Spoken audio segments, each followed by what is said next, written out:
Welcome back to my channel एमर्स coaching centre. उम्मीद है कि आप तमाम लोग खैरियत से होंगे। तो स्टूडेंट, आपका जो न्यू मॉडल पेपर आया है उसके आज से हम लोग क्या करने जा रहे हैं, सोल्यूशन सॉल्व करने जा रहे हैं, जो कि आपके बोर्ड्स के एग्जाम्स में इस दफ़ा पैटर्न बनेगा।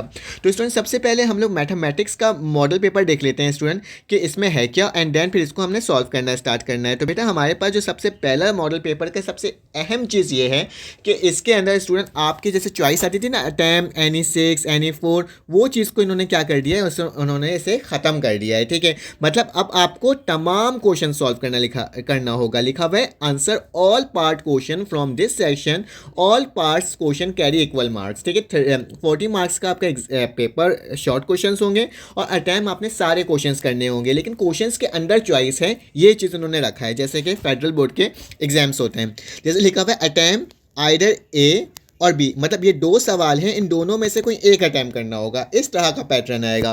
फिर जैसे पार्ट नंबर 2 में लिखा है determine whether the following matrix is idempotent matrix और इन्वर्टरी मैट्रिक्स। आपने इसको दो तरीके से सॉल्व कर सकते हैं, लेकिन ये सवाल अटैम्प्ट करना लाजमी है, मतलब सारे सवाल अटैम्प्ट करने हैं। ठीक है, आप किसी सवाल को छोड़ नहीं सकते। ठीक है, जैसे पार्ट नंबर 3 है, इसमें कोई चॉइस नहीं दिया गया है, तो ये वाला सवाल जो है इसको अटैम्प्ट लाजमी ही करना है, इसके अलावा आपके पास छोड़ने का कोई चॉइस है ही नहीं। फिर पार्ट नंबर 4 के अंदर भी स्टूडेंट ये जो सवाल है इसके अंदर भी कोई चॉइस नहीं दिया हुआ, तो ये सवाल भी लाजमी ही करना है। ठीक है, लेकिन पार्ट नंबर 5 के अंदर दो पार्ट्स दिए गए हैं, जैसे ए और बी, या तो ये अटैम्प्ट करो या तो ये अटैम्प्ट करो। ठीक है, उसी तरह से पार्ट नंबर 6 में भी दो चॉइस दिया गया है, या तो ये अटैम्प्ट करो या तो ये अटैम्प्ट करो। और उसी तरह से 7 के अंदर भी स्टूडेंट हमारे पास एक भी चॉइस नहीं दिया गया, तो 7 वाले सवाल तो आपने लाजमी ही करना है, छोड़ ही नहीं सकते। ठीक है, उसके बाद हमारे पास लिखा हुआ है स्टूडेंट ये जो शॉर्ट में इसमें दो पार्ट्स दिए हुए हैं, जैसे कि एक ये पार्ट दिया हुआ है, एक ये पार्ट दिया हुआ है। ठीक है, इनमें से किसी एक को करना होगा। और उसी तरीके से बेटा इसमें भी हमारे पास दो पार्ट्स दिए हुए हैं, एक ये पार्ट दिया हुआ है, इसके अंदर ए और बी है, तो इसको भी आपने क्या करना होगा स्टूडेंट, लाजमी ही करना होगा, मतलब एक को करना होगा। और 10 के अंदर भी बेटा दो पार्ट्स दिए हुए हैं, इसको लाजमी करना होगा। मैं आपको इसको सॉल्व करवाता हूँ कि किस तरह से सॉल्व होगा, पहले मैं आपको पैटर्न बता देता हूँ। लॉन्ग के अंदर भी स्टूडेंट सारे सवाल को आपने अटैम्प्ट करने, किसी सवाल को आप क्या कर सकते हो, छोड़ नहीं सकते हो। ठीक है, किसी भी सवाल को स्टूडेंट आप छोड़ नहीं सकते, बल्कि आपने सभी अटैम्प्ट करना होगा। ठीक है, तो इसके अंदर भी लिखा हुआ है ए पार्ट है, ए पार्ट में इन दोनों में से किसी एक को अटैम्प्ट करना है। नंबर 4 को तो स्टूडेंट आपने लाजमी करना है, इसको छोड़ ही नहीं सकते। ठीक है, उसी तरीके से पार्ट नंबर जो 5 है, इसके अंदर भी स्टूडेंट दो पार्ट है, एक और ये दो, इनमें से किसी एक को करना है। 6 के अंदर भी स्टूडेंट एक और दो है, इनमें से भी किसी एक को करना है। और 7 के अंदर भी एक और दो है, इसमें से भी एक करना है। तो मतलब एक सवाल ऐसा आएगा जिसको लाजमी अटैम्प्ट करना है, और दो सवाल ऐसे आएंगे जिसको स्टूडेंट आपने क्या करना होगा, एक एक करके अटैम्प्ट करना होगा। तो ये कुछ पैटर्न है, चलें आ जाए इसको सॉल्व करते हैं। अब इस तरह हमारे पास क्वेश्चन नंबर 1 आ गया है, जिसके अंदर हमारे पास एक्सरसाइज नंबर 1.3 क्वेश्चन नंबर 2 का पार्ट नंबर 7 है, ये आपके बुक के अकॉर्डिंग है। ठीक है, तो स्टूडेंट इसके अंदर हमें सॉल्व क्या करना है, इसके अंदर स्टूडेंट हमें सॉल्व ये करना है कि write the following polynomial as a product of linear factor. आपके पास पॉलिनोमियल इक्वेशन गिवन है, आपने क्या करना है स्टूडेंट, आपने इसे जस्ट चेंज करना है किस में, लीनियर फैक्टर में। बेटा लीनियर फैक्टर होता है क्या है, जिसकी पावर क्या हो स्टूडेंट, 1 हो। जैसे कि मैंने यहाँ लिख देता हूँ 2x + 4, ठीक है, और ये लीनियर है, ये लीनियर एक्सप्रेशन है। और इसी तरह से अगर मैं 3x + 4 लिख दूँ, तो इस फॉर्म में क्या करना है स्टूडेंट, इसको चेंज करना है। मैंने एग्जाम्पल के फॉर्म में बताया है। ठीक है, इस फॉर्म में स्टूडेंट क्या करना है, इसको चेंज करना है, क्योंकि इसके अंदर पावर स्टूडेंट क्या है, 1 है। तो ये ऐसी इक्वेशन जिसके अंदर स्टूडेंट पावर 1 हो, उसे हम क्या कहते हैं, लीनियर इक्वेशंस कहते हैं। ठीक है, और इसका हमेशा ग्राफ क्या बनता है स्टूडेंट, स्ट्रेट लाइन बनता है। तो चलो आज इसको सॉल्व करने के लिए स्टूडेंट सबसे पहले आपने क्या लिखना है, सोल्यूशन लिखना है स्टूडेंट। ठीक है, मैंने क्या कर दिया, यहाँ पे सोल्यूशन लिख दिया आपके लिए। सोल्यूशन लिखने के बाद स्टूडेंट आपने क्या करना होगा, आपने सबसे पहले लेट करना होगा कि ये जो इक्वेशन है इसको आपने एज अ फंक्शन बोल दिया है कि पी जेड बराबर स्टूडेंट किसके, z³ - 3z² प्लस के 4z - 2 के। ठीक है, ये मैंने सवाल को स्टूडेंट क्या कर दिया, वापसी से लिख दिया। अब स्टूडेंट इसके अंदर ऐसी वैल्यू पुट करनी है मेरे प्यारे बच्चों, क्या कि इसकी वैल्यू क्या आ जाए, 0 आ जाए, मतलब इसका जो रिमाइंडर आ जाए स्टूडेंट क्या आ जाए, 0 आ जाए। ये आपने क्लास 9 में शायद पढ़ा होगा। ठीक है, तो आपने सबसे पहले क्या करना है स्टूडेंट, यहाँ पे लेट करना है। मैं यहाँ पे लेट कर लेता हूँ कि मेरे पास जो z है वो किसके बराबर है, 1 के बराबर है। अब मैं 1 पुट करके चेक करता हूँ क्या इसकी वैल्यू 0 आ रही है कि नहीं आ रही है। तो मैंने स्टूडेंट यहाँ पे p लिखा और z की जगह 1 लिख दिया। ठीक है, इंप्लाइज दैट का निशान लाजमी डालना, वरना पेपर में नंबर कट जाएंगे स्टूडेंट। ठीक है, ये क्या हो जाएगा, 1 के ऊपर स्टूडेंट क्या लग जाएगा, क्यूब लग जाएगा, -3 1 के ऊपर स्क्वायर लग जाएगा, प्लस के 4 z के साथ 1 हो जाएगा और माइनस का स्टूडेंट क्या हो जाएगा 2 हो जाएगा। तो स्टूडेंट अगर इसको देखा जाए मेरे प्यारे बच्चों, तो इसमें मेरे पास जो सवाल बन के आ रहा है 1 का क्यूब क्या होता है 1 ही होता है, कुछ भी लिखा हुआ हो। 1 का स्क्वायर 1 होता है और 3 1 सा क्या होता है स्टूडेंट 3 होता है, प्लस का 4 1 सा 4 माइनस का 2। ठीक है स्टूडेंट, तो मेरे पास P1 की जो वैल्यू है वो स्टूडेंट क्या आ गई, 1 में से -3 गया तो माइनस का 2 बचा, और 4 में से स्टूडेंट क्या गया 2 गया तो मेरे पास प्लस का 2 बचा। तो मेरे पास इसकी जो वैल्यू आई है स्टूडेंट वो क्या आई है, वो मेरे पास 0 आ गई। और मुझे तो 0 ही लेकर आना था क्योंकि उसका रिमाइंडर क्या होना चाहिए 0 होना चाहिए। जैसे ही आप 0 लेकर आ जाओगे स्टूडेंट, तो आपके पास जो भी z की वैल्यू आपने लिखी थी उसको इस तरह से भी लिखोगे कि और z बराबर स्टूडेंट ये प्लस का 1 यहाँ के क्या हो जाएगा स्टूडेंट माइनस का 1 हो जाएगा। ठीक है, तो मैंने क्या करा माइनस का 1 किया और इक्वल टू क्या कर दिया 0 कर दिया स्टूडेंट। ठीक है, इससे क्या हो जाएगा मेरे पास एक वैल्यू निकल करके आ गई। अब इस वाली वैल्यू को स्टूडेंट आपने याद रखना है क्योंकि इसी से हमारे पास आगे काम होगा। ठीक है, आगे चलते हैं, आप साइंटिफिक डिवीजन मेथड अप्लाई करेंगे जिससे हमारे पास क्या होगा सवाल सॉल्व हो जाएगा। ठीक है, तो यहाँ पे लिखता हूँ स्टूडेंट कि मैं क्या अप्लाई कर रहा हूँ, मैं साइंटिफिक डिवीजन मेथड अप्लाई कर रहा हूँ। ठीक है, साइंटिफिक डिवीजन मेथड, ये भी आपने क्लास 9 में ही पढ़ा होगा डिवीजन मेथड। तो स्टूडेंट इसको अप्लाई करने का तरीका क्या है ये मैं आपको बता देता हूँ। बहुत ही आसान तरीका है स्टूडेंट कि आपने सबसे पहले क्या करना है, आपने सबसे पहले इस तरह का एक इंटरफेस बनाना है। ठीक है, ये और कुछ इस तरीके से आपने एक इंटरफेस बनाना है। ठीक है, जो भी z की वैल्यू आएगी स्टूडेंट, जो z की वैल्यू 1 थी वो आप क्या करोगे, आप यहाँ पुट कर दोगे 1। ठीक है, मैंने क्या कर दिया यहाँ पे 1 पुट कर दिया। ठीक है, वो पुट करने के बाद अब जो इस साइड जो वैल्यू होगी ना वो मैं आपको बताता हूँ कैसे पुट होगी। ठीक है, अब स्टूडेंट इसको देखो, सवाल को देखो, क्यूब के आगे क्या छुपा हुआ है स्टूडेंट 1 छुपा हुआ है, z स्क्वायर के आगे क्या है 3 है, z के आगे 4 है और ये -2 है। तो हमने इसको ऐसे ही लिखना है, यहाँ पे 1 लिखना है, फिर माइनस का स्टूडेंट 3 लिखना है, फिर क्या लिखना है 4 लिखना है और आखिरी में -2 लिख देना है। ठीक है, ये मैंने आपके सामने लिख करके दिखा दिया। अब पहला काम क्या होता है स्टूडेंट, जो भी आपके पास सवाल के जो पहला वर्ड है ना उसको सेम टू सेम नीचे लिख दोगे। तो मैंने क्या कर दिया सेम टू सेम नीचे लिख दिया। अब इस वाले 1 को स्टूडेंट जा करके इस वाले 1 से मल्टीप्लाई करोगे। अगर 1 को 1 से मल्टीप्लाई किया तो स्टूडेंट क्या आएगा 1 आएगा। अब क्या करोगे, इन दोनों को प्लस और माइनस करवाओगे। ठीक है, तो माइनस को करो, 1 में से 3 गया तो स्टूडेंट क्या बचेगा जल्दी से बता दो, माइनस का 2 बचेगा क्योंकि बड़े रकम के साथ क्या है माइनस है। अब फिर से स्टूडेंट इस 1 को जाकर के इससे मल्टीप्लाई करवाओगे। तो 1 को अगर मेरे प्यारे बच्चों -2 से मल्टीप्लाई करेंगे तो माइनस का 2 आएगा। अब 4 में से 2 गया तो स्टूडेंट क्या बचेगा प्लस का 2 बचेगा। अब इसी ही 1 को जाकर के स्टूडेंट इसके साथ जाके मल्टीप्लाई करवाओगे। जब मल्टीप्लाई करवाओगे तो क्या आएगा 1 2 ज़ा 2 हो जाएगा और 2 में से 2 गया तो 0 गया। जो आखिरी में बचता है उसे हम क्या कहते हैं बेटा रिमाइंडर कहते हैं। तो हमारे पास बिल्कुल सही सवाल बन करके स्टूडेंट आया है। अब क्या करना होगा, अब ज़्यादा कुछ नहीं करना है स्टूडेंट, अब आपने ये करना है कि जो भी पहली वैल्यू आई है ना ये 1 की, ये बराबर हो जाएगा स्टूडेंट 1 के, b बराबर हो जाएगा बेटा -2 के, जबकि c बराबर हो जाएगा 2 के। ठीक है, अब मेरे पास 2 वैल्यूज़ निकल कर आ चुकी है, वो मैं आपको यहाँ पर लिख करके दिखाता हूँ। ठीक है, ये सवाल का यहीं पर रहने देता हूँ और यहाँ पर मैं आपका काम करता हूँ स्टूडेंट। ठीक है, अब देखो मेरे पास जो एक वैल्यू आई थी वो ये वाली वैल्यू थी, तो इसको मैंने लिख दिया बेटा कि मेरे पास z -1 बराबर है किसके 0 के, एक वैल्यू आ चुकी है। और दूसरी वैल्यू निकालने का तरीका क्या होगा बेटा कि अगर मेरे पास सवाल क्यूब से, किससे है क्यूब से, तो मैं यहाँ पे लिखूँगा ax का क्या स्टूडेंट स्क्वायर प्लस bx और प्लस का c इक्वल टू 0। याद रखना जब भी मेरे पास क्यूब से स्टार्ट होगा तो हम यहाँ पे स्टार्ट किससे करेंगे स्क्वायर से। अब देखो a की वैल्यू क्या है बेटा 1 है, तो मैंने 1 तो लिखना नहीं, अच्छा मैंने यहाँ पे x लिख दिया है, आपने x नहीं लिखना होगा बल्कि z लिखना होगा। ठीक है, तो z का स्क्वायर प्लस bz और प्लस का c। याद रखना स्टूडेंट क्योंकि आदत होती है कि z से लिखने की, तो मैं x से लिखने की तो मैंने x लिख दिया, लेकिन वेरिएबल यहाँ पे क्या है स्टूडेंट z है, तो हमें z ही शो करना होगा। ठीक है, अब a की वैल्यू स्टूडेंट मैंने वहाँ पे निकाला है, यहाँ पे निकाला है क्या है 1 -2 और 2, तो क्या लिखूंगा 1 तो लिखते ही नहीं है तो सिर्फ स्क्वायर लगा दूंगा। b की वैल्यू बेटा -2 है तो -2 का z हो जाएगा, जबकि c की वैल्यू क्या है प्लस का 2 इक्वल टू 0 है। ठीक है, तो ये मैंने आपके सामने स्टूडेंट लिख दिया। अब क्या करना होगा, ये मेरे पास एक क्वाड्रेटिक इक्वेशन बन गई है, अब इसमें क्वाड्रेटिक फार्मूला लगाओगे। कैसे, ये देखो सबसे पहले तुम यहाँ पे लिखोगे हेयर, मेरे पास जो a की वैल्यू है स्टूडेंट वही 1 है, b की वैल्यू क्या है -2 है, जबकि c की वैल्यू क्या है बेटा प्लस का 2 है। ठीक है, अब क्वाड्रेटिक इक्वेशन आपको याद हो स्टूडेंट के z बराबर होता है स्टूडेंट किसके -b के प्लस माइनस रूट और इसके बाद क्या आता है बी स्क्वायर माइनस का 4ac डिवाइडेड बाय 2a। ये तो हम बचपन से पढ़ते हुए आए हैं फॉर्मूला, तो मैंने लिख दिया। स्टूडेंट राइटिंग की थोड़ी सी वो होगी, लेकिन खैर आप समझने की कोशिश करना, ठीक है।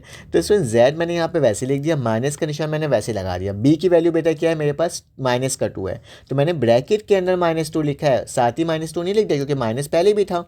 फिर प्लस माइनस हो जाएगा स्टूडेंट, रूट मैंने वैसे लगाया, -2 का क्या हो जाएगा स्क्वायर माइनस का 4, फिर इसके बाद a की वैल्यू 1 और c की वैल्यू स्टूडेंट क्या है 2 है। तो मैंने इसको सेम टू सेम उसी तरीके से लिख दिया है, ठीक है।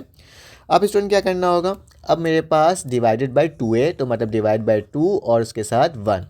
अब मेरे पास स्टूडेंट क्या आ रहा है कि z बराबर है माइनस माइनस का हो जाएगा प्लस का 2, प्लस माइनस 2 का स्क्वायर स्टूडेंट क्या होता है 4 होता है, तो मैं क्या लिखूंगा 4 लिख दूंगा। और प्लस का इसलिए लिखा हूँ क्योंकि इवन पावर है, और 4 2 क्या हो जाएगा बेटा 8 हो जाएगा, डिवाइडेड बाय मेरे पास क्या हो जाएगा 2 हो जाएगा, ठीक है।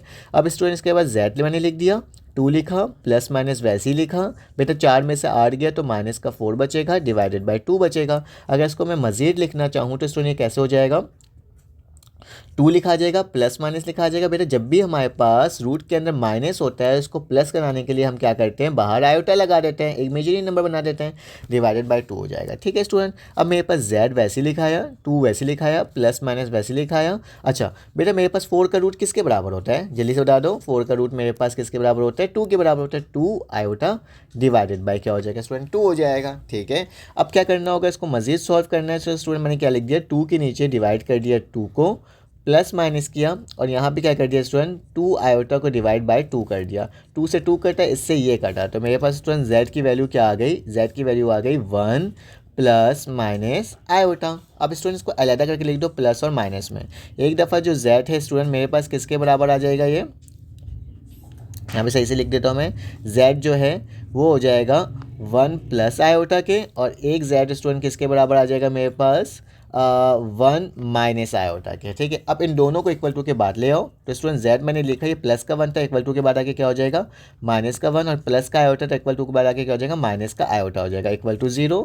यहाँ पे स्टूडेंट क्या हो जाएगा मेरे पास हो जाएगा z माइनस का 1 और प्लस का आयोटा इक्वल टू 0। स्टूडेंट हमारे पास 3 वैल्यूज़ निकल गई, एक मेरे पास ये है, ठीक है, एक मेरे पास ये वाली वैल्यू है स्टूडेंट, ठीक है, और दूसरी वैल्यू जो मैंने बताया था ये z वाली वैल्यू, ठीक है, जो हमने सबसे पहले निकाला था यहाँ पर, ठीक है। तो इन तीनों वैल्यूज़ को हम क्या कर देंगे स्टूडेंट मिलाकर लिख देंगे, तो हमारा आंसर आ जाएगा, ठीक है। तो मेरे पास जो पहले निकला था वो मेरे पास निकला था स्टूडेंट z-1, तो मैंने लिखा z-1, ये देखो एक लीनियर इक्वेशन बन गई। फिर उसके बाद स्टूडेंट z-1 माइनस आयोटा, और दूसरी वैल्यू क्या है स्टूडेंट z-1 प्लस का आयोटा और इक्वल टू 0। तो ये एक लीनियर इक्वेशन का प्रोडक्ट फॉर्म बन गया है, और हमें तो स्टूडेंट यही सॉल्व करना था। देखो कितने आसान तरीके से मैंने ये सवाल सॉल्व कर लिया। जल्दी से इसका स्क्रीनशॉट ले लो, चलते हैं नेक्स्ट क्वेश्चन सॉल्व करने। अब स्टूडेंट मेरे पास क्वेश्चन नंबर 1 का पार्ट नंबर 1 है, बी है, जिसके अंदर लिखा हुआ है कि आपने रियल नंबर और इमेजिनरी नंबर को स्टूडेंट क्या करना है फाइंड आउट करना है, जबकि हमारे पास क्वेश्चन जो है ये गिवन है, ठीक है। तो चलो आज इसको सॉल्व करते हैं। याद रखना है ये एक्सरसाइज नंबर 1.2 क्वेश्चन नंबर 8 का पार्ट नंबर 7 है, ठीक है स्टूडेंट्स। चलो आज इसको सॉल्व करते हैं। सबसे पहले आपने क्या करना है स्टूडेंट सोल्यूशन लिखना है, ठीक है। तो मैंने यहाँ पे क्या कर दिया आपके लिए सोल्यूशन लिख दिया। सोल्यूशन लिखने के बाद सवाल जो भी होगा उसे एक बार रीराइट कर लेंगे, जो कि मेरे पास क्या है 3 iota -2 divided by 2 minus 3 iota, और इसकी पावर स्टूडेंट -2 है। जब भी स्टूडेंट पावर माइनस में होती है ना, तो आप क्या करते हो, आप उसे ख़त्म करते हो, ठीक है। क्या करते हो, उसे ना पॉजिटिव बनाते हो। और पॉजिटिव कैसे बन सकता है ये याद रखना है स्टूडेंट, जब हम वैल्यूज़ को क्या कर दें रेसिप्रोकल कर दें, मतलब नीचे वाली वैल्यू ऊपर और ऊपर वाली वैल्यू नीचे। तो नीचे वाली वैल्यू बेटा 2 माइनस 3 आयोटा था, इसको मैंने ऊपर लिख दिया, और इस वाली वैल्यू को 3 आयोटा -2 को नीचे लिख दिया। तो मेरे पास पावर क्या हो जाएगी स्टूडेंट पॉजिटिव हो जाएगी। अब याद रखना ये जो पावर है ना स्टूडेंट, ये दोनों के साथ है, मतलब 2 माइनस 3 आयोटा के साथ भी है, डिवाइडेड बाय 3 आयोटा -2 के स्क्वायर के साथ भी है। दोनों के साथ स्क्वायर था, मैंने दोनों के साथ स्टूडेंट क्या लगा दिया स्क्वायर लगा दिया। अब कुछ नहीं करना, बहुत ही आसान है। अब आपने इसमें फॉर्मूला बताना है कि एक माइनस वाला और एक प्लस वाला। तो स्टूडेंट आपको याद होगा कि अगर a माइनस बी का होल स्क्वायर होता है तो वो बराबर होता है a स्क्वायर माइनस का 2ab प्लस का b स्क्वायर। उसी तरीके से अगर हम लोग क्या करें स्टूडेंट a प्लस b का होल स्क्वायर देखें तो वो बराबर होता है a स्क्वायर प्लस का 2ab प्लस का b स्क्वायर। तो सेम मुझे ये करना होगा, इसमें माइनस वाला फार्मूला और इसमें प्लस वाला फार्मूला को लगा देना होगा स्टूडेंट। चलो आज इसको हम लोग लगा देते हैं और देखते हैं मेरे पास क्या आ रहा है। तो स्टूडेंट सबसे पहले हमारे पास माइनस वाला, तो ए स्क्वायर मतलब 2 का स्क्वायर हो जाएगा, ठीक है। फिर माइनस का निशान 2 लिखेंगे, ए की वैल्यू क्या है स्टूडेंट 2 है, जबकि बी की वैल्यू क्या है 3 आयोटा है, लिख दिया। और आखिरी में बेटा क्या होगा 3 आयोटा का होल स्क्वायर मतलब बी का स्क्वायर। उसी तरीके से डिवाइड में भी हमें वैसे ही करना होगा, तो क्या लिखोगे स्टूडेंट 3 आयोटा का स्क्वायर, ए स्क्वायर हो गया, फिर 2 लिखोगे, ए की वैल्यू क्या है स्टूडेंट 3 आयोटा, बी की वैल्यू क्या है स्टूडेंट 2, जबकि आखिरी में क्या हो जाएगा 2 का स्क्वायर हो जाएगा, ठीक है। मैंने इन दोनों को देखते हुए मैंने ये काम किया है, ठीक है स्टूडेंट। अब आगे चलते हैं। 2 का स्क्वायर क्या होता है 4 होते हैं, 2 2 ज़ा 4, 4 2 ज़ा सॉरी 2 2 ज़ा 4, 4 3 ज़ा 12, तो माइनस का 12 आयोटा हो जाएगा। 3 3 का क्या होता है स्टूडेंट 9 होता है, 9 आ जाएगा और आयोटा का क्या लग जाएगा स्क्वायर लग जाएगा, डिवाइडेड बाय 3 3 का 9 हो जाएगा स्टूडेंट, आयोटा के ऊपर स्क्वायर लग जाएगा, माइनस का निशान, अच्छा सॉरी नीचे प्लस लगेगा, बल्कि सॉरी दोनों जगह माइनस है तो हमने माइनस ही लगाना है। मैंने 2 दफ़ा फार्मूलास लिखवा देता, हमें सिर्फ और सिर्फ एक ही फार्मूला की ज़रूरत पड़ेगी, ठीक है। अब क्या करना होगा स्टूडेंट, नीचे 2 3 ज़ा 6 और 6 2 ज़ा कितना होता है स्टूडेंट 12 होता है, ठीक है। तो क्या आ जाएगा 12 आयोटा और प्लस 2 2 ज़ा क्या हो जाएगा स्टूडेंट 4 हो जाएगा, तो मैंने यहाँ पे क्या लिख दिया 4 लिख दिया, सिंपल सा था, मैंने बहुत आसान तरीके से कर दिया। अब स्टूडेंट याद रखना जहाँ आयोटा का स्क्वायर होता है वो किसके बराबर होता है, वो -1 के बराबर होता है। ये 4 माइनस 12 आयोटा तो मैंने वैसे ही लिख दिया स्टूडेंट, प्लस का निशान वाई वैसे ही लिखा, जबकि आयोटा का स्क्वायर -1 के बराबर होता है, मैंने -1 लिख दिया। नीचे भी स्टूडेंट वही करूँगा, 9 लिखूंगा, आयोटा स्क्वायर -1 के बराबर होता है, माइनस का 1 लिख दिया, माइनस का 12 और प्लस का क्या आ गया स्टूडेंट 4 आ गया, ठीक है। अब सिंपली कुछ ज़्यादा कुछ आपको काम नहीं करना, मैं यहाँ पर लिखवा देता हूँ स्टूडेंट, ठीक है। तो आपने क्या करना होगा प्लस माइनस माइनस, तो लिखूँगा 4 -12 आयोटा और माइनस का क्या हो जाएगा स्टूडेंट 9 हो जाएगा, डिवाइडेड बाय यहाँ पे भी देख लो प्लस माइनस माइनस, तो माइनस का 9 हो जाएगा स्टूडेंट, माइनस का 12 आयोटा हो जाएगा, ठीक है स्टूडेंट, और साथ में क्या आ जाएगा प्लस का 4 आ जाएगा, ठीक है। इसमें तो कोई प्रॉब्लम की बात स्टूडेंट है ही नहीं, ठीक है। अगर 9 में से 4 जाता है तो स्टूडेंट कितना बचता है मेरे पास, 9 में से 4 जाता है तो मेरे पास माइनस का 5 बचता है और माइनस का 12 आयोटा, ठीक है। उसी तरीके से नीचे देखा जाए ये प्लस का 4 है, माइनस का 9 है, तो इसमें भी माइनस का 5 बचेगा और माइनस का स्टूडेंट क्या बचेगा 12 आयोटा, दोनों सेम सेम है, कैंसिल आउट हो गया स्टूडेंट, तो मेरे पास क्या बच गया 1 बच गया, ठीक है। अब याद रखना 1 बचा, और क्योंकि इसमें कोई आयोटा वाली टर्म नहीं बची है तो इमेजिनरी नंबर स्टूडेंट इसके अंदर नहीं है, तो मैं कॉमा डाल के 0 और आई लिख दूंगा, ठीक है। तो इससे आपको समझ में आ जाएगा कि एक वैल्यू 1 है और दूसरी वैल्यू कौन सी स्टूडेंट 0 है, जो कि हमारे पास आया ही नहीं। अगर आपको इसमें रियल नंबर बताना है स्टूडेंट, तो रियल जो होगा वो मेरे पास कौन सा पार्ट होगा, रियल पार्ट वो होगा जो मेरे पास आयोटा के बगैर वाली टर्म है, मतलब 1। और अगर इमेजिनरी पार्ट को देखा जाए तो इमेजिनरी पार्ट मेरे पास स्टूडेंट क्या होगा 0 होगा, क्योंकि हमारे पास इमेजिनरी पार्ट इस सवाल के अंदर है ही नहीं। तो हमने देखो कितने आसान तरीके से ये सवाल को सॉल्व कर लिया। चलो आ जाए इसका नेक्स्ट क्वेश्चन सॉल्व करते हैं। अब स्टूडेंट हमारे पास ये पार्ट नंबर 3 आ गया है, ये आपके एक्सरसाइज 2.4 के क्वेश्चन नंबर 3 का पार्ट नंबर क्या है स्टूडेंट 3 है, ठीक है। चलो आज इसको सॉल्व करते हैं। इसमें लिखा ही हुआ साफ अल्फाजों में कि आपने इसको किस तरह से सॉल्व करना है, applying the properties of determinant, ठीक है। डिटर्मिनेंट की प्रॉपर्टीज़ को अप्लाई करते हुए इसे प्रूफ करना है स्टूडेंट, ठीक है। तो सबसे पहले आपने लेफ्ट हैंड साइड और राइट हैंड साइड को सॉल्व करना होगा, तो मैं क्या करता हूँ सबसे पहले टेकिंग लेफ्ट हैंड साइड ले लेता हूँ। तो यहाँ पर मैंने लिख दिया कि मैं क्या कर रहा हूँ, taking left hand side. Left hand side student मेरे पास क्या है, लेफ्ट हैंड साइड मेरे पास ये, लेकिन उससे पहले भी मुझे लेट करना पड़ेगा कि डेल्टा मेरे पास बराबर है स्टूडेंट किसके, बी प्लस सी, यहाँ पे ए, फिर उसके बाद ए, देन बी, फिर उसके बाद सी प्लस ए, फिर इसके बाद बी और सी और a plus B. Student left hand side मेरे पास यही टर्म मौजूद थी, मैंने क्या कर दिया ये वाली टर्म आपके सामने लिख करके क्या कर दिया दिखा दिया। अब स्टूडेंट याद रखना इसमें कुछ प्रॉपर्टीज़ को अप्लाई करके हमें ना इसका आंसर लेकर आना होगा, ठीक है। तो सबसे पहले मैं क्या करूँगा, ये जो रॉ आपके पास ये वाला रॉ है ना, ये वाला रॉ और ये वाला जो जहाँ पे पॉइंट आपको नज़र आ रहा होगा स्क्रीन में, इन दोनों को मैं ऐड करवा दूंगा रॉ 1 में, रॉ 2 रॉ 3 को ऐड करवा दूंगा किसमें स्टूडेंट, रॉ 1 में। तो मैं इसको कुछ इस तरह से लिखूंगा, जिसमें ऐड करवाना होता है ना उसको इस तरह से लिखते हैं कि मुझे रॉ 1 में करवाना है, तो रॉ 1 लिखा, फिर उसके बाद क्या करूँगा स्टूडेंट, रॉ 2 प्लस रॉ 3 को मैं क्या करवा रहा हूँ स्टूडेंट्स को ऐड करवा रहा हूँ, इस तरह से इसको लिखना। एक मिनट रुको, R1 लिखा, दोबारा से स्टूडेंट R1 लिखा, फिर प्लस लिखा जिसको ऐड करवाना है, R2 को ऐड करवाना है और R3 को ऐड करवाना है किसमें, R1 में। तो इसको ये तरीके से लिखते हैं स्टूडेंट, ठीक है। अब क्या करोगे, इसको लिखोगे इस तरीके से, डेल्टा लिखा, फिर उसके बाद क्या होगा स्टूडेंट, ये b ऊपर जाके प्लस हो जाएगा, ये c भी ऊपर जाके प्लस हो जाएगा, तो क्या होगा स्टूडेंट b प्लस सी, ऊपर जाके दोबारा से b प्लस होगा, फिर दोबारा जाके क्या होगा स्टूडेंट c प्लस होगा। उसी तरह से स्टूडेंट इस a में क्या प्लस हो जाएगा, ए में सी प्लस ए प्लस होगा और साथ में नीचे वाला सी भी प्लस हो जाएगा। और उसी के साथ साथ स्टूडेंट नीचे वाला जो मेरे पास क्या बोलते हैं ए है और ए प्लस बी है, ये दोनों ऊपर जाके प्लस हो जाएगा ए के साथ, तो ए प्लस बी प्लस ए प्लस बी। तो स्टूडेंट ये मैंने क्या कर दिया, ऊपर जाके इसको प्लस कर दिया, ठीक है। इसमें कोई चेंजेस मैंने नहीं किए। अब क्या करोगे, बाकी सारी टर्म वैसी उतर जाएगी। तो मैंने लिख दिया बी सी, यहाँ पे क्या आ जाएगा स्टूडेंट सी प्लस ए, और यहाँ पे क्या आ जाएगा सी, यहाँ पे बी और यहाँ पे ए प्लस बी। देखो कितने आसान तरीके से स्टूडेंट हमने इसको लिख लिया। अब क्या करना होगा, अब ज़्यादा कुछ नहीं करना, अब प्लस कर लेना है। अब स्टूडेंट जैसे कि आपने एक प्रॉपर्टी अप्लाई किया तो यहाँ पे लिख देना कि आपने यहाँ पे कौन सा प्रॉपर्टी यूज़ किया है। यहाँ लिख देना यूजिंग प्रॉपर्टी, वैसे कंपलसरी नहीं है लिखना, लेकिन फिर भी लिख दीजिएगा प्रॉपर्टी नंबर 8।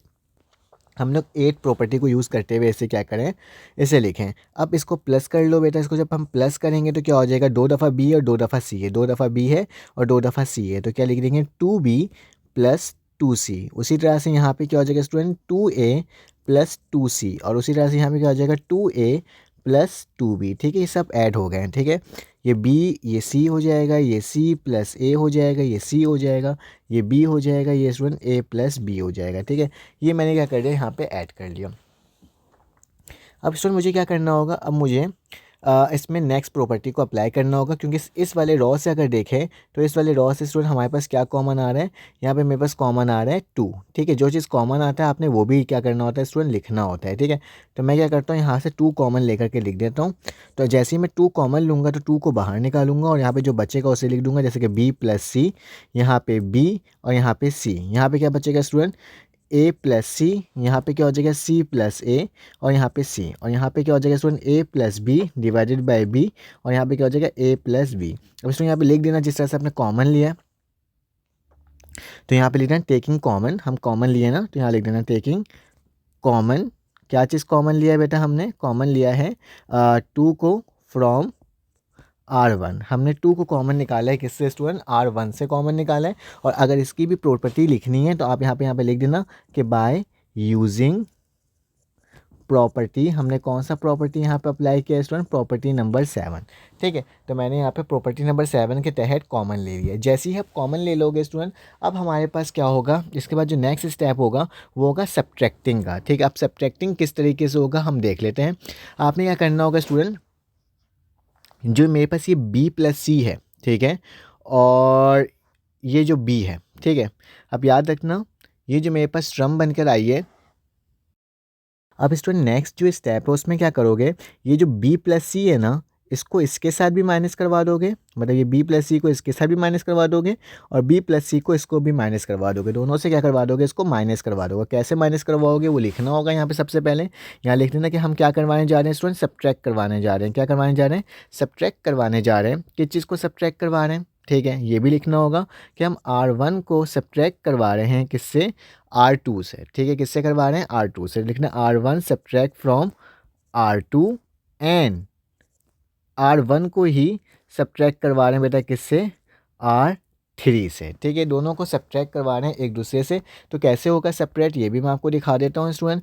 तो सबसे पहले आपने डेल्टा लिखा, इक्वल टू लिखा, 2 लिखा, इसको तो सेम टू सेम वैसे ही लिखा है। ठीक है, अब देखो R1 को करवाना है R2 से और R1 को ही करवाना है स्टूडेंट किससे, R3 से। तो यानी R1 को किसी से नहीं करवाना, तो R1 तो स्टूडेंट सेम टू सेम वैसे ही उतर जाएगा, इसमें किसी किस्म की कोई चेंजेस नहीं होगी। अब बेटा B को सब्ट्रैक्ट करवा दो किससे, R1 से। R1 की वैल्यू क्या है बेटा, B प्लस सी। ठीक है, उसी तरह से नीचे क्या C प्लस ए को सब्ट्रैक्ट करवा दो किससे, A प्लस सी से। तो माइनस का लिखूंगा A प्लस सी। ठीक है, उसी तरह से नीचे जो यहाँ पे b लिखा हुआ है स्टूडेंट, b को सब्ट्रैक्ट किससे करवाऊंगा, ऊपर वाली तरफ से, जो कि क्या है a प्लस बी। ठीक है, इस तरीके से सब्ट्रैक्ट करवाना है। उसी तरह से c को भी बेटा किससे सब्ट्रैक्ट करवाएंगे, ऊपर वाली टर्म से, जो कि क्या है मेरे पास b प्लस सी। उसी तरह से स्टूडेंट यहाँ पे भी c लिखा हुआ है, इसको भी सब्ट्रैक्ट करवाएंगे ऊपर वाली टर्म से a प्लस सी से। और उसी तरह से स्टूडेंट यहाँ पे a प्लस बी लिखा हुआ है, इसको भी ऊपर वाली टर्म से सब्ट्रैक्ट करवाएंगे, तो a प्लस बी से क्या करवा रही है स्टूडेंट, सब्ट्रैक्ट करवा रही है एक एक करके।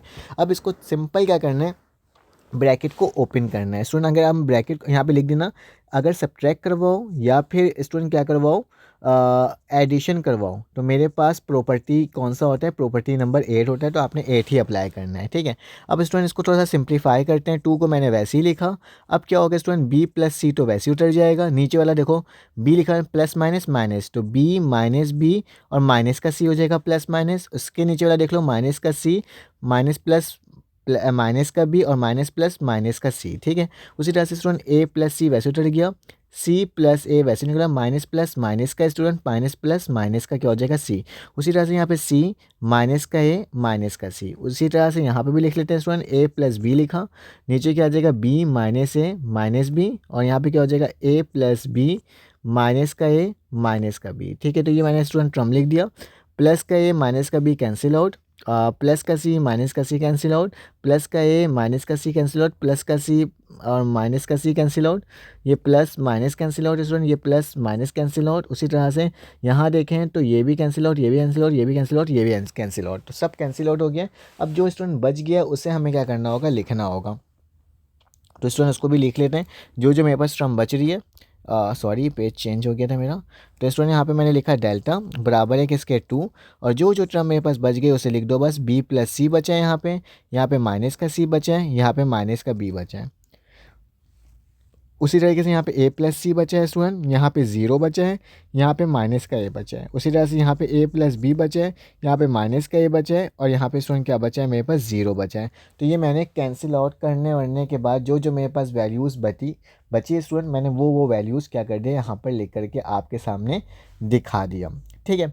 अब क्या करना होगा स्टूडेंट, अब आपने इसमें से माइनस कॉमन लेना होगा। क्या कॉमन लेना होगा स्टूडेंट, माइनस को कॉमन लेना होगा, कौन से रॉ से, रॉ नंबर 2 से भी और रॉ नंबर 3 से भी, दोनों से हम कॉमन लेंगे तो जो नेगेटिव है वो पॉजिटिव हो जाएगा स्टूडेंट। तो यहाँ लिख देना स्टूडेंट, हम क्या करने जा रहे हैं, टेकिंग कॉमन, क्या चीज़ कॉमन लेंगे स्टूडेंट, माइनस को, या फिर मल्टीप्लाई कर दो -1 से, रॉ 1 एंड रॉ 2 से, ठीक है।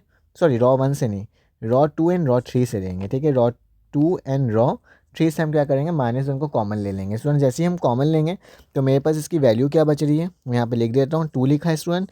ऊपर वाली टर्म तो वैसी ही रहेगी, इसमें कोई चेंजेस नहीं होगी, ठीक है। ए प्लस बी लिखा गया, ये प्लस था तो माइनस था तो प्लस हो गया, ज़ीरो, ये माइनस था तो स्टूडेंट प्लस हो गया। उसी तरह से ये प्लस हो गया, ये भी प्लस हो गया, और ये स्टूडेंट ज़ीरो था तो ज़ीरो आएगा, क्योंकि ज़ीरो का तो कोई हमारे पास साइन होता ही नहीं है। तो यहाँ तक तो स्टूडेंट हमने क्या कर लिया, इसको लिख लिया है, ठीक है। अब आगे चलते हैं और इसको मज़ीद सॉल्व करने की कोशिश करते हैं और देखते हैं इसके अंदर क्या हम प्रॉपर्टी अप्लाई करेंगे। मैं कोशिश करता हूँ स्टूडेंट इस साइड इसको सॉल्व कर दूँ इसके आगे का, ठीक है। तो ताकि हमारे पास क्या हो जाएगा, इसका आंसर बन करके आ जाएगा। अब स्टूडेंट हमारे पास क्या अप्लाई होगा, हम क्या करें ऐसा कि हमारे पास क्या आ जाए, इसका आंसर अकॉर्डिंग टू बुक आ जाए, ठीक है। बल्कि हमारे पास according to right hand side आ जाए। तो स्टूडेंट हम इसको करने की कोशिश करते हैं। अब दोबारा से स्टूडेंट हमने इसको क्या करना होगा, सब्ट्रैक्ट करना होगा, ठीक है। तो मैं यहाँ क्या लिखता हूँ, सब्ट्रैक्ट रॉ 2 एंड रॉ 3, ठीक है। रॉ 2 एंड रॉ 3 को दोबारा से सब्ट्रैक्ट कर दो, किससे स्टूडेंट, रॉ 1 से। अगर हम रॉ 3 को और रॉ 2 को सब्ट्रैक्ट कर देंगे रॉ 1 से, तो हमारे पास ना देखो वैल्यूज़ कट रही है, कैंसिल आउट हो रही है, ठीक है। तो जल्दी से हम लोग इसको कैंसिल आउट करते हैं। डेल्टा वैसे ही लिखा है स्टूडेंट, 2 मैंने वैसे ही लिखा, इस तरह टर्म को मैंने वैसे ही लिख दिया, ठीक है। अब बी प्लस सी से सब्ट्रैक्ट क्या होगा बेटा, माइनस का सी भी होगा, माइनस का बी भी होगा। उसी तरीके से अगर यहाँ पे देखा जाए आगे, तो ए प्लस सी जो है वो ज़ीरो से सब्ट्रैक्ट होगा तो क्या बचेगा, इसमें ज़ीरो ही होगा, तो लिखने की ज़रूरत नहीं है, तो माइनस का ए लिख देते हैं। उसी तरह से यहाँ पे देखो, इस वाली टर्म से ये दोनों सब्ट्रैक्ट होगा तो ए ऊपर जाएगा और ज़ीरो तो लिखने की ज़रूरत ही नहीं है। तो ए प्लस बी माइनस का क्या हो जाएगा स्टूडेंट, ए, ज़ीरो लिखने की ज़रूरत आपको नहीं है स्टूडेंट। बाकी सी और नीचे बी, ये ज़ीरो, ये ए और ये ज़ीरो मैंने वैसे ही लिख दिया स्टूडेंट। ये कैंसिल आउट, ये कैंसिल आउट, ये कैंसिल आउट, ये कैंसिल आउट, यहाँ से स्टूडेंट ये कैंसिल आउट, ये कैंसिल आउट, यहाँ से ये कैंसिल आउट, यहाँ से ये कैंसिल आउट। तो स्टूडेंट मेरे पास जो वैल्यू बच रही है उसको देख लेते हैं। मेरे पास जो वैल्यू बच रही है स्टूडेंट, वो बच रही है डेल्टा बराबर है किसके, 2, और यहाँ पे बच रहा है स्टूडेंट दोबारा से ज़ीरो, यहाँ से सी, यहाँ से बी, यहाँ से स्टूडेंट सी, यहाँ से ज़ीरो, यहाँ से ए, उसी तरह से यहाँ से बी, यहाँ से ए, और यहाँ से स्टूडेंट क्या बच रहा है, ज़ीरो बच रहा है, ठीक है। मैं तकरीबन इसको क्या कर दिया स्टूडेंट, स्टूडेंट जो मेरे पास ये लास्ट वाली टर्म है ना, ये बेसिकली किसके बराबर होता है कि 2abc के बराबर होता है। ये जो पूरी टर्म है ना स्टूडेंट, वो किसके बराबर होता है, 2abc के बराबर होता है। कैसे होता है वो मैं आपको दिखा देता हूँ। जब आप इसको एक्सपेंडिंग करते हो, ठीक है, डायरेक्ट भी लिख सकते हो, लेकिन मैं इस साइड यहाँ पे एक्सपेंडिंग करके दिखा देता हूँ आपको कि मेरे पास अगर इसको एक्सपेंड किया जाए, वैसे यहाँ पे हमारे पास क्या है, यहाँ पे मैं दोबारा से लिख रहा हूँ, ठीक है, 0 C B, यहाँ पे क्या हो जाएगा C 0 A, और यहाँ पे क्या हो जाएगा B A और 0, ठीक है। ये पूरी टर्म 2abc के बराबर होती है। कैसे होती है वो मैं आपको दिखा देता हूँ यहाँ पे रफली वर्क करके। जब एक्सपेंडिंग करते हो स्टूडेंट, पहली वाली वैल्यू किस में होती है, प्लस में, दूसरी माइनस में, फिर ये प्लस में होती है, ठीक है। पहली वाली टर्म तो 0 हो गई, इसको लिखने की ज़रूरत नहीं है। दूसरी वाली टर्म बेटा माइनस का C हो जाएगा। इस तरह से क्या बनाएंगे हम, मैट्रिक्स बनाएंगे। ये टर्म गायब, ये टर्म गायब, तो स्टूडेंट क्या बच रहा है, CA और B 0, ठीक है, CA B 0। उसी तरह से लास्ट वाली टर्म मेरा प्लस में भी होगा, और इस तरह से बनेगा ब्रैकेट, ये गायब और ये लगायब, ये गायब हो जाएगा, ये गायब हो जाएगा। क्या बच रहा है स्टूडेंट, C 0 B A, और जब इसको सॉल्व करोगे तो माइनस का C है, C को अगर इससे मल्टीप्लाई करो तो क्या हो जाएगा स्टूडेंट 0, और A को B से करोगे तो मेरे पास क्या आएगा, माइनस का AB, ठीक है। उसी तरीके से प्लस का निशान है स्टूडेंट, B लिखोगे, C को A से मल्टीप्लाई करोगे तो स्टूडेंट AC हो जाएगा, और जब इसको इससे मल्टीप्लाई करोगे तो माइनस का 0, तो स्टूडेंट ये मेरे पास क्या हो जाएगा, माइनस माइनस प्लस, तो प्लस का ABC, और प्लस का निशान है यहाँ पे, और ये जब इससे मल्टीप्लाई होगा तो क्या हो जाएगा ABC, तो जो कि किसके बराबर है, 2abc के बराबर होता है। तो स्टूडेंट ये किसके बराबर हो रहा है, ज़रा गौर से देखो, 2 लिखा है यहाँ पे 2abc लिखा है, इसको मल्टीप्लाई किया तो मेरे पास क्या आ गया, 4abc। तो दिस इज़ योर आंसर, जो हमें लेफ्ट हैंड साइड को राइट हैंड साइड के इक्वल लेकर आना था। स्टूडेंट आप इसका स्क्रीनशॉट ले सकते हो। चलो आज इसका नेक्स्ट क्वेश्चन सॉल्व करते हैं। अब स्टूडेंट हमारे पास क्वेश्चन नंबर ये 4 आ गया है, ठीक है। ये मॉडल पेपर का याद रखना है, ये वाला जो पेपर है वो स्टूडेंट आपके एक्सरसाइज नंबर किसका है मैं बता देता हूँ। हाँ, तो ये एक्सरसाइज नंबर स्टूडेंट किसका है, ये आपके पास 3.5 का है, ठीक है, और उसका क्वेश्चन नंबर 10 है, ठीक है। एक्सरसाइज 3.5 क्वेश्चन नंबर 10 है। तो चलो आज इसको सॉल्व करते हैं। बहुत ही आसान सा सवाल है, ठीक है। लिखा हुआ force of 22 Newton is applied to the end of 0.5 meter of wrench and an angle 75 degree. Calculate the magnitude of movement. Magnitude of movement solve करना है स्टूडेंट, मतलब m नॉट को सॉल्व करना है, produce by the applied force, ठीक है। तो बहुत ही आसान सा सवाल, आपने सबसे पहले स्टूडेंट सोल्यूशन लिखना है, और जो जो चीज़ें हमारे पास गिवन है, सबसे पहले स्टूडेंट हमारे पास फोर्स गिवन है। क्या गिवन है, फोर्स। तो हम क्या करेंगे, यहाँ पे लिखेंगे फोर्स, जो कि मेरे पास बराबर है F से हम डोनेट करते हैं, ठीक है, इसके अंदर, जो कि मेरे पास कितना है स्टूडेंट 22 न्यूटन है। ये मैंने आपके सामने लिख दिया, ठीक है। ये क्वेश्चन नंबर 10 से बिलोंग करता है, और ये एग्जाम्पल में भी क्वेश्चन मौजूद है, ठीक है स्टूडेंट। और इसके साथ साथ जो स्टूडेंट हमारे पास जितने फोर्स से ये विंच कर रहा है, फोर्स अप्लाई कर रहा है, वो कितना है 0.5 मीटर है। तो यहाँ पे लिखूँगा कि मेरे पास जो मूवमेंट आर्म है, ठीक है, मूवमेंट आर्म जो है स्टूडेंट वो मेरे पास है, एक मिनट इसको सही से लिख देता हूँ। मेरे पास जो मूवमेंट आर्म है स्टूडेंट वो मेरे पास कितने के बराबर है, वो मेरे पास बेसिकली जिसको हम आर से शो करते हैं स्टूडेंट, तो वो मेरे पास जो है वो क्या है 0.15 मीटर, ठीक है। तो ये मैंने आपके सामने लिख दिया। अब इसमें लिखा हुआ स्टूडेंट हमारे पास जो एंगल है वो भी लिखा हुआ है यहाँ पे। एंगल जो है जिसको हम थीटा से शो करते हैं स्टूडेंट, वो मेरे पास किसके बराबर है 75 डिग्रीज़ के हैं, ठीक है। तो 75 डिग्री लिख दिया, ठीक है, सिंपल सा था। अब आपने क्या करना होगा स्टूडेंट, इसको फाइंड आउट करना होगा। तो यहाँ पे लिख देता हूँ कि जो मेरे पास रिक्वायर्ड में है, जिसे जो हमें निकालना है, वो बेसिकली मेरे पास क्या है एम नॉट है, ठीक है। तो हमें एम नॉट की वैल्यू को स्टूडेंट क्या करना है, फाइंड आउट करना है, ठीक है। तो इसको निकालने का बहुत ही आसान तरीका बेटा क्या होता है, इसका जो फार्मूला होता है वो मैं लिखवा देता हूँ यहाँ पे। मेरे पास जो इसका फार्मूला है वो बेसिकली क्या है कि हमें एम नॉट की वैल्यू को फाइंड आउट करनी है। तो एम नॉट लिखा, उसके साथ साथ स्टूडेंट आपने आर लिखा, फिर उसके आपने एफ लिखा, और इसके साथ साथ साइन थीटा लिख दिया। स्टूडेंट अब क्या करोगे, इन सब की वैल्यूज़ को पुट कर दोगे। तो मैंने आर की वैल्यू स्टूडेंट क्या है, मेरे पास आर की वैल्यू है 0.15, तो 0.15 लिख दिया स्टूडेंट, ठीक है। उसके साथ फोर्स की जो वैल्यू है वो बेटा मेरे पास क्या है 22 है, जबकि यहाँ पे मैंने साइन लिखा, जबकि थीटा की वैल्यू क्या है स्टूडेंट 75। तो सबसे पहले स्टूडेंट हमें क्या करना होगा, थीटा की वैल्यू को निकालनी होगी, ठीक है। तो मैं थीटा की वैल्यू को फाइंड आउट कर लेता हूँ कैलकुलेटर के अंदर। तो मेरे पास साइन 75 की जो वैल्यू आ रही है स्टूडेंट वो क्या आ रही है 0.15 मैंने वैसे उतार दिया, 22 मैंने वैसे उतार दिया, और इसकी जो वैल्यू आ रही है स्टूडेंट क्या आ रही है 0.965 9, ठीक है, 9659। अब बेटा इन तीनों वैल्यूज़ को क्या करेंगे हम लोग, मल्टीप्लाई कर देंगे।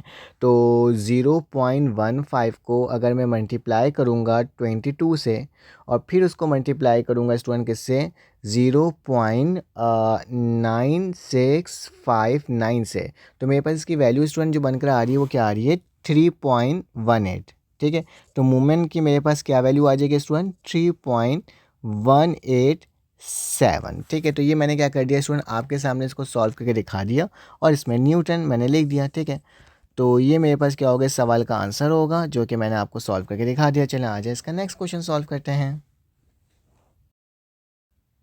अब स्टूडेंट मेरे पास ये क्वेश्चन नंबर 5 का पार्ट नंबर ए है। इसमें लिखा हुआ है find the sum of the first and six. ठीक है, लिखा हुआ है if the sum of the first and six term of H P is 31/116 find the harmonic sequence if the first term is 1/4।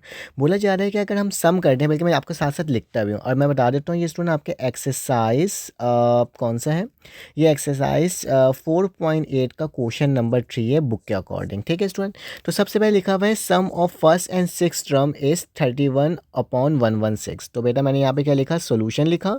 Solution लिखने के बाद यहाँ पे जो मेरे पास कंडीशन लिखी हुई है एच पी के अंदर, उसको लिख दूंगा इन H dot P. H P के अंदर स्टूडेंट क्या गिवन है कि अगर मैं T1 का और T6 का सम लेता हूँ तो वो बराबर है स्टूडेंट 31/116 के। ठीक है, ये मैंने आपके सामने लिख दिया। जबकि एक और चीज़ गिवन है कि T1 जो है वो स्टूडेंट किसके गिवन है, वो 1/4 के गिवन है। यहाँ पे लिखा हुआ है फर्स्ट टर्म इज ये रहा, द फर्स्ट टर्म इज़ 1/4।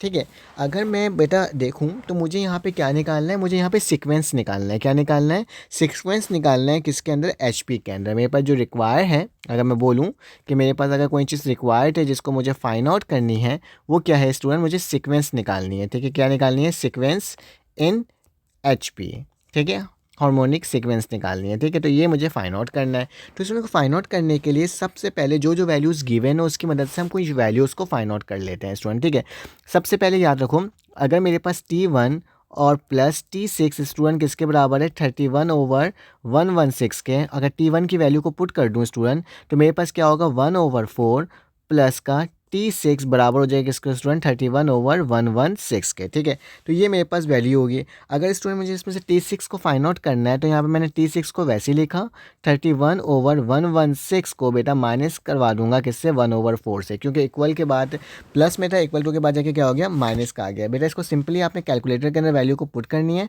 और एलसीएम या फिर एलसीएम लेनी, तो इसकी वैल्यू क्या आ जाएगी, 1/58 आ जाएगी। ठीक है, तो ये मेरे पास स्टूडेंट एक वैल्यू बन करके आ गई और एक वैल्यू स्टूडेंट T1 की मेरे पास ये है। ठीक है, क्योंकि हमारे पास ये हार्मोनिक प्रोग्रेशन में गिवन है, हमें सबसे पहले इसको क्या करना होगा स्टूडेंट, इसको कन्वर्ट करना होगा किसके अंदर, इन एपी के अंदर। ठीक है, सबसे पहले हमने इसको क्या कर दिया student, in AP arithmetic progression में इसको कन्वर्ट करते हैं। तो बेटा ये जो मेरे पास टी था, जो भी टी होता है उसका अगर एच पी में करना है या फिर ए पी में करना है तो एच पी का रेसिप्रोकल होता है। अगर T1 है 1/4 स्टूडेंट, तो मैं इसको क्या लिख सकता हूँ, 4/1, तो 1 नीचे लिखने की ज़रूरत नहीं है। ठीक है, उसी तरह से स्टूडेंट T6 को अगर 1/58 है, अगर इसको मुझे ए पी में करना है बेटा, अरिथमेटिक प्रोग्रेशन में करना है, तो ये कितना हो जाएगा, 58 आएगा सिर्फ और सिर्फ। ठीक है, अब मुझे इसमें वैल्यूज़ को फाइंड आउट करनी है स्टूडेंट डी की। तो उसको निकालने का मेरे पास जो एक सिंपल सा फॉर्मूला होता है वो क्या होता है स्टूडेंट, कि Tn बराबर होता है स्टूडेंट किसके, a + n-1 इंटू डी। ठीक है,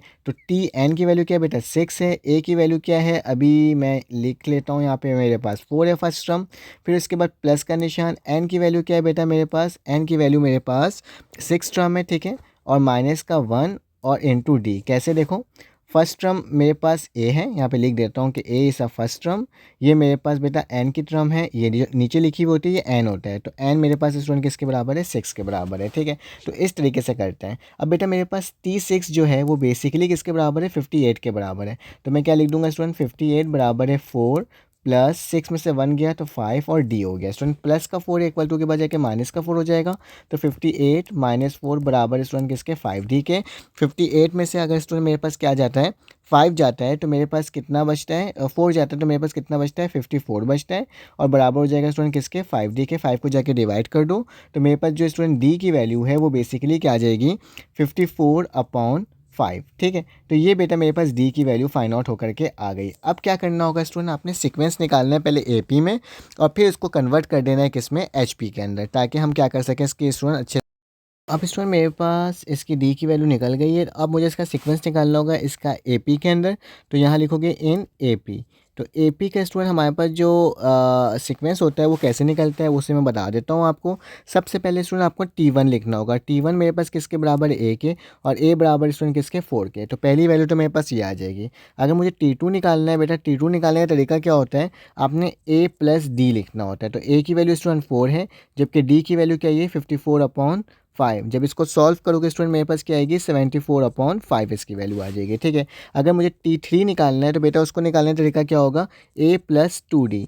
तो बेटा a की वैल्यू तो 4 है, प्लस लिखा 2 मल्टीप्लाई बाय डी की वैल्यू बेटा मेरे पास क्या है, 54/5 है। ठीक है, जब इसको सॉल्व करोगे तो स्टूडेंट मेरे पास क्या आ जाएगी, इसकी कंप्लीट वैल्यू 128/5 आ जाएगी। ठीक है, ये सारी वैल्यूज स्टूडेंट मेरे पास किस में आई है, ये मेरे पास एपी में आई है। ठीक है, अगर मुझे इसको स्टूडेंट चेंज करना हो तो मैं इसको किस में करूँगा, इन HP में करूँगा। तो HP बेसिकली क्या होता है बेटा, सी का रेसिप्रोकल। तो अगर T1 को देखें, अगर 4 लिखा हुआ है तो मेरे पास क्या होगा, 1/4। अगर मेरे पास T2 निकाला जाए, यहाँ पे 74/5 है तो 5/74 हो जाएगा। उसी तरह से अगर T3 निकाला जाए तो बेटा ये क्या होगा, 5/128। और इसको सीक्वेंस के फॉर्म में लिखना है, आंसर के फॉर्म में लिखना है। तो स्टूडेंट्स को आंसर में लिखने का तरीका क्या होगा, कुछ इस तरीके से, 1/4 कॉमा 5/74 कॉमा 5/128 और कॉमा सो ऑन, इस तरह से चलते रहेगा। तो ये मेरे पास क्या होगा स्टूडेंट, इस सवाल का आंसर होगा, जो कि हमने सॉल्व कर लिया। आप इसका स्क्रीनशॉट स्टूडेंट ले सकते हो। चलो आ जाए इसका नेक्स्ट क्वेश्चन सॉल्व करते हैं। अब स्टूडेंट हमारे पास क्वेश्चन नंबर 5 का पार्ट बी है। ये हमारे पास जो एक्सरसाइज है, ठीक है, ये हमारे पास एक्सरसाइज 5.4 का क्वेश्चन नंबर 8 है। ठीक है, तो चलो आज स्टूडेंट इसको सॉल्व करते हैं और देखते हैं कैसे सॉल्व होगा। हमें बस सम ऑफ द सीरीज़ निकालना है। ठीक है, तो स्टूडेंट आपने सोल्यूशन लिखना है और सोल्यूशन लिखने के बाद मेरे पास क्या लिखा हुआ है, एन समीशन ऑफ के की जो वैल्यू है स्टूडेंट 2 तक जा रही है और बोला जा रहा है कि आपने के² माइनस के की वैल्यू को फाइंड आउट करनी है। ठीक है, पहले तो हम स्टूडेंट कंसीडर कर लेते हैं एक एक करके कि हमें किस चीज़ की वैल्यू को फाइंड आउट करना है। ठीक है, तो मैंने क्या करा है स्टूडेंट, कंसीडर कर लिया। कंसीडर मैंने क्या किया है स्टूडेंट, मैंने किया है कि 1/k² माइनस के। ठीक है, अब स्टूडेंट इसमें से देखा जाए तो मैं इसमें से के को कॉमन ले सकता हूँ। तो 1/k, यहाँ पे क्या हो जाएगा, 1 माइनस के माइनस 1। ठीक है, इसमें मैंने क्या कर लिया, के को कॉमन ले लिया इसमें से। अब इसमें क्या करेंगे, मेरे पास जो ये आज क्वेश्चन बनकर आया है, यानी जो टर्म बनकर आई है, इसमें हम अप्लाई कर देंगे पार्शियल फ्रैक्शन। तो यहाँ लिखना बेटा, हम क्या करने जा रहे हैं, अप्लाइंग पार्शियल फ्रैक्शन। जो आपने क्लास मैट्रिक में पढ़ा था ना, वही अप्लाई करेंगे। ठीक है, तो हम क्या करने जा रहे हैं स्टूडेंट्स, इसके अंदर पार्शियल फ्रैक्शन को अप्लाई करने जा रहे हैं। ठीक है, तो पार्शियल फ्रैक्शन अप्लाई करने का तरीका क्या होता है कि आपके पास जो टर्म होती है आपने उसको वो लिखना होता है, k-1 मैंने वैसे ही लिख दिया, इक्वल टू का निशान बेटा ऊपर a लिखूंगा एक दफ़ा और नीचे क्या लिख दूंगा k, और इसी तरह से प्लस का निशान डाल के स्टूडेंट एक दफ़ा b लिखूंगा, नीचे क्या लिख दूंगा, k-1 लिख दूंगा। ठीक है स्टूडेंट, सिंपल सा काम है। अब इसका स्टूडेंट क्या करोगे, एलसीएम लोगे। एलसीएम कैसे होता है, क्रॉस मल्टीप्लिकेशन से।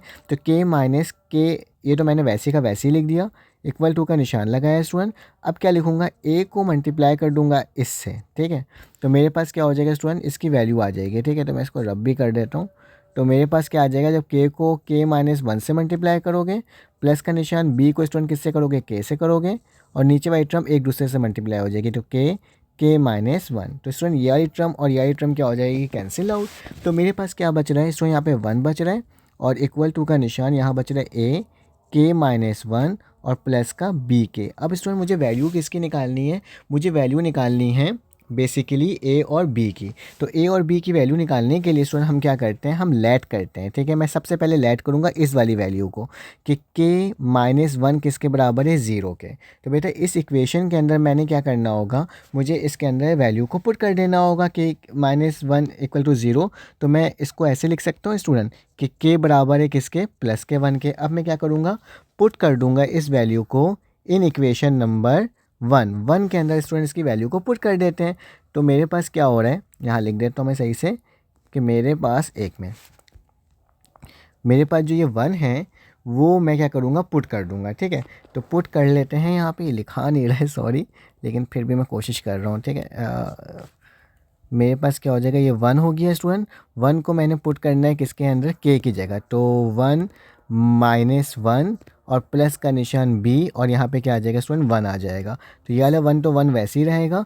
यहाँ पे क्या हो जाएगा बेटा, ये 0 और बी 1 ज़ा 1 होता है। तो मेरे पास जो बी की वैल्यू है उस स्टूडेंट क्या आ गई, 1 आ गई। तो पहले मैंने बी की वैल्यू को फाइंड आउट कर लिया। अब मुझे क्या निकालना होगा, अब मुझे निकालना होगा ए की वैल्यू को। तो बेटा पहले तो मैंने इसको लेट किया था ना, क्या कहते हैं, 0। अब मैं इस वाले के को लेट क्या करूँगा, 0।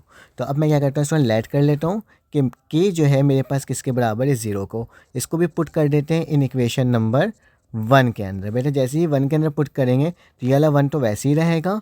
यहाँ पे क्या हो जाएगा, ए के की जगह 0 माइनस 1, और उसी तरह से प्लस बी और के की जगह 0। तो इसमें ये 1 बराबर हो जाएगा 0, सॉरी ए 1 ज़ा ए। तो यहाँ पे माइनस का क्या हो जाएगा स्टूडेंट, ए हो जाएगा, और ये 0। तो बेटा यहाँ पे अगर देखा जाए, मैं यहाँ पे लिख रहा हूँ, तो ए बराबर हो जाएगा स्टूडेंट किसके, -1 के बराबर हो जाएगा, क्योंकि माइनस का 1 तो आ ही रहा है। तो मेरे पास क्या हो गया स्टूडेंट, -1 आ गया। अब क्या करोगे, ये दोनों ए की वैल्यू को पुट कर दोगे इसके अंदर, ठीक है। तो मेरे पास जो स्टूडेंट इसकी वैल्यू आ रही है, मैं यहाँ पे एक लाइन खींच देता हूँ ताकि आराम से हो सके, ठीक है। तो मैं यहाँ पे लिख देता हूँ 1 के -1 की वैल्यू स्टूडेंट क्या आई, ए की जगह मेरे पास -1 अपॉन के आया, और यहाँ पे क्या आ गया बेटा, बी की जगह +1 डिवाइडेड बाय के-1 आ गया, ठीक है। मैंने यहाँ तक तो इसको कर लिया। अब स्टूडेंट आपने क्या करना होगा, जैसे ही आप इसकी वैल्यूज़ निकाल लिए ना, अब आपने इसमें ना समीशन अप्लाई कर देना होगा, ठीक है। अब वो समीशन कैसे अप्लाई होगा मैं बता देता हूँ। देखो सवाल में क्या लिखा हुआ था, देखो इस तरीके से ये लिखा हुआ था, ठीक है। तो मैं इसमें भी समीशन लगा दूंगा और यहाँ पे भी समीशन लगा दूंगा, ठीक है। तो उसी तरीके से मैं यहाँ पे लिखता हूँ, ठीक है।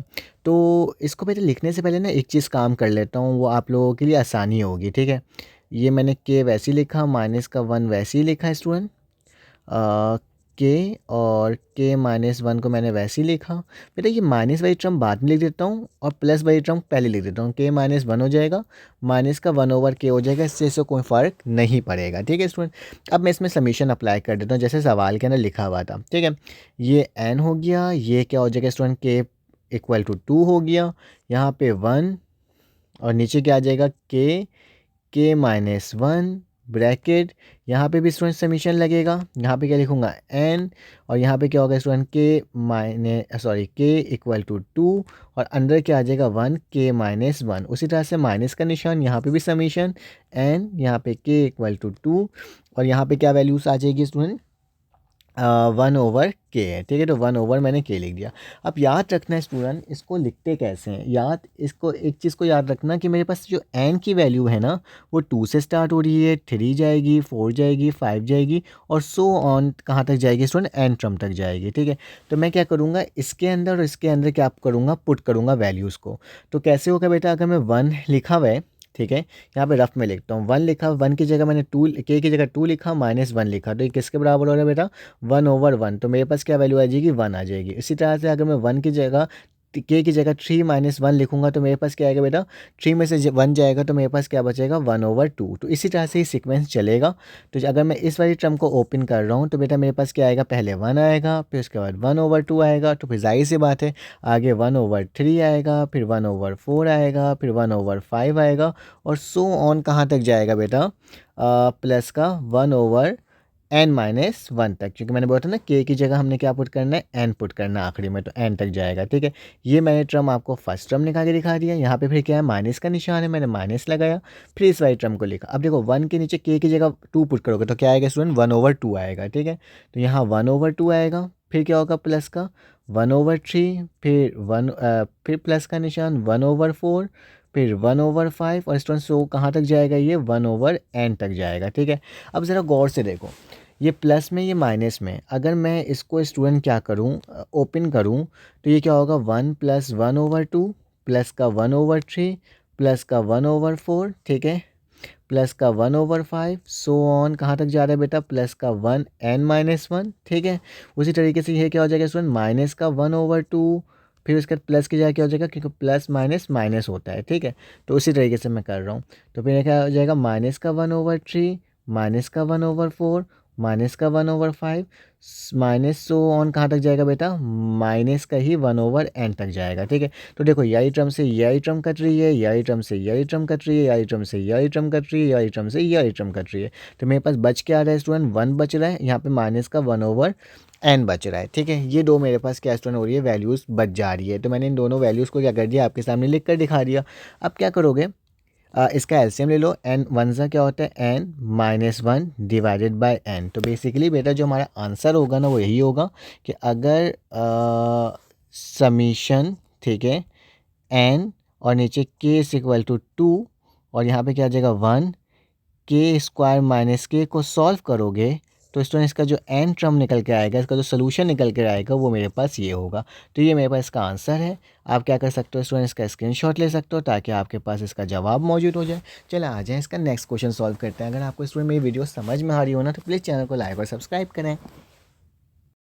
स्टूडेंट्स अब स्टूडेंट हमारे पास क्वेश्चन नंबर 6 आ गया है। ये हमारे पास एक्सरसाइज जो है वो एक्सरसाइज 4.7 का क्वेश्चन नंबर स्टूडेंट 5 है बुक के अकॉर्डिंग। ठीक है, तो स्टूडेंट्स को सॉल्व करने का तरीका क्या है वो देख लेते हैं। ये बेटा वल्गर फ्रैक्शन के अकॉर्डिंग करना है इसको सॉल्व। ठीक है, तो सबसे पहले स्टूडेंट हम क्या करेंगे, इसका सोल्यूशन लिख लेंगे। ठीक है, तो सोल्यूशन लिखने के लिए मेरे पास क्या होता है, मैंने यहाँ पे सोल्यूशन लिख लिया।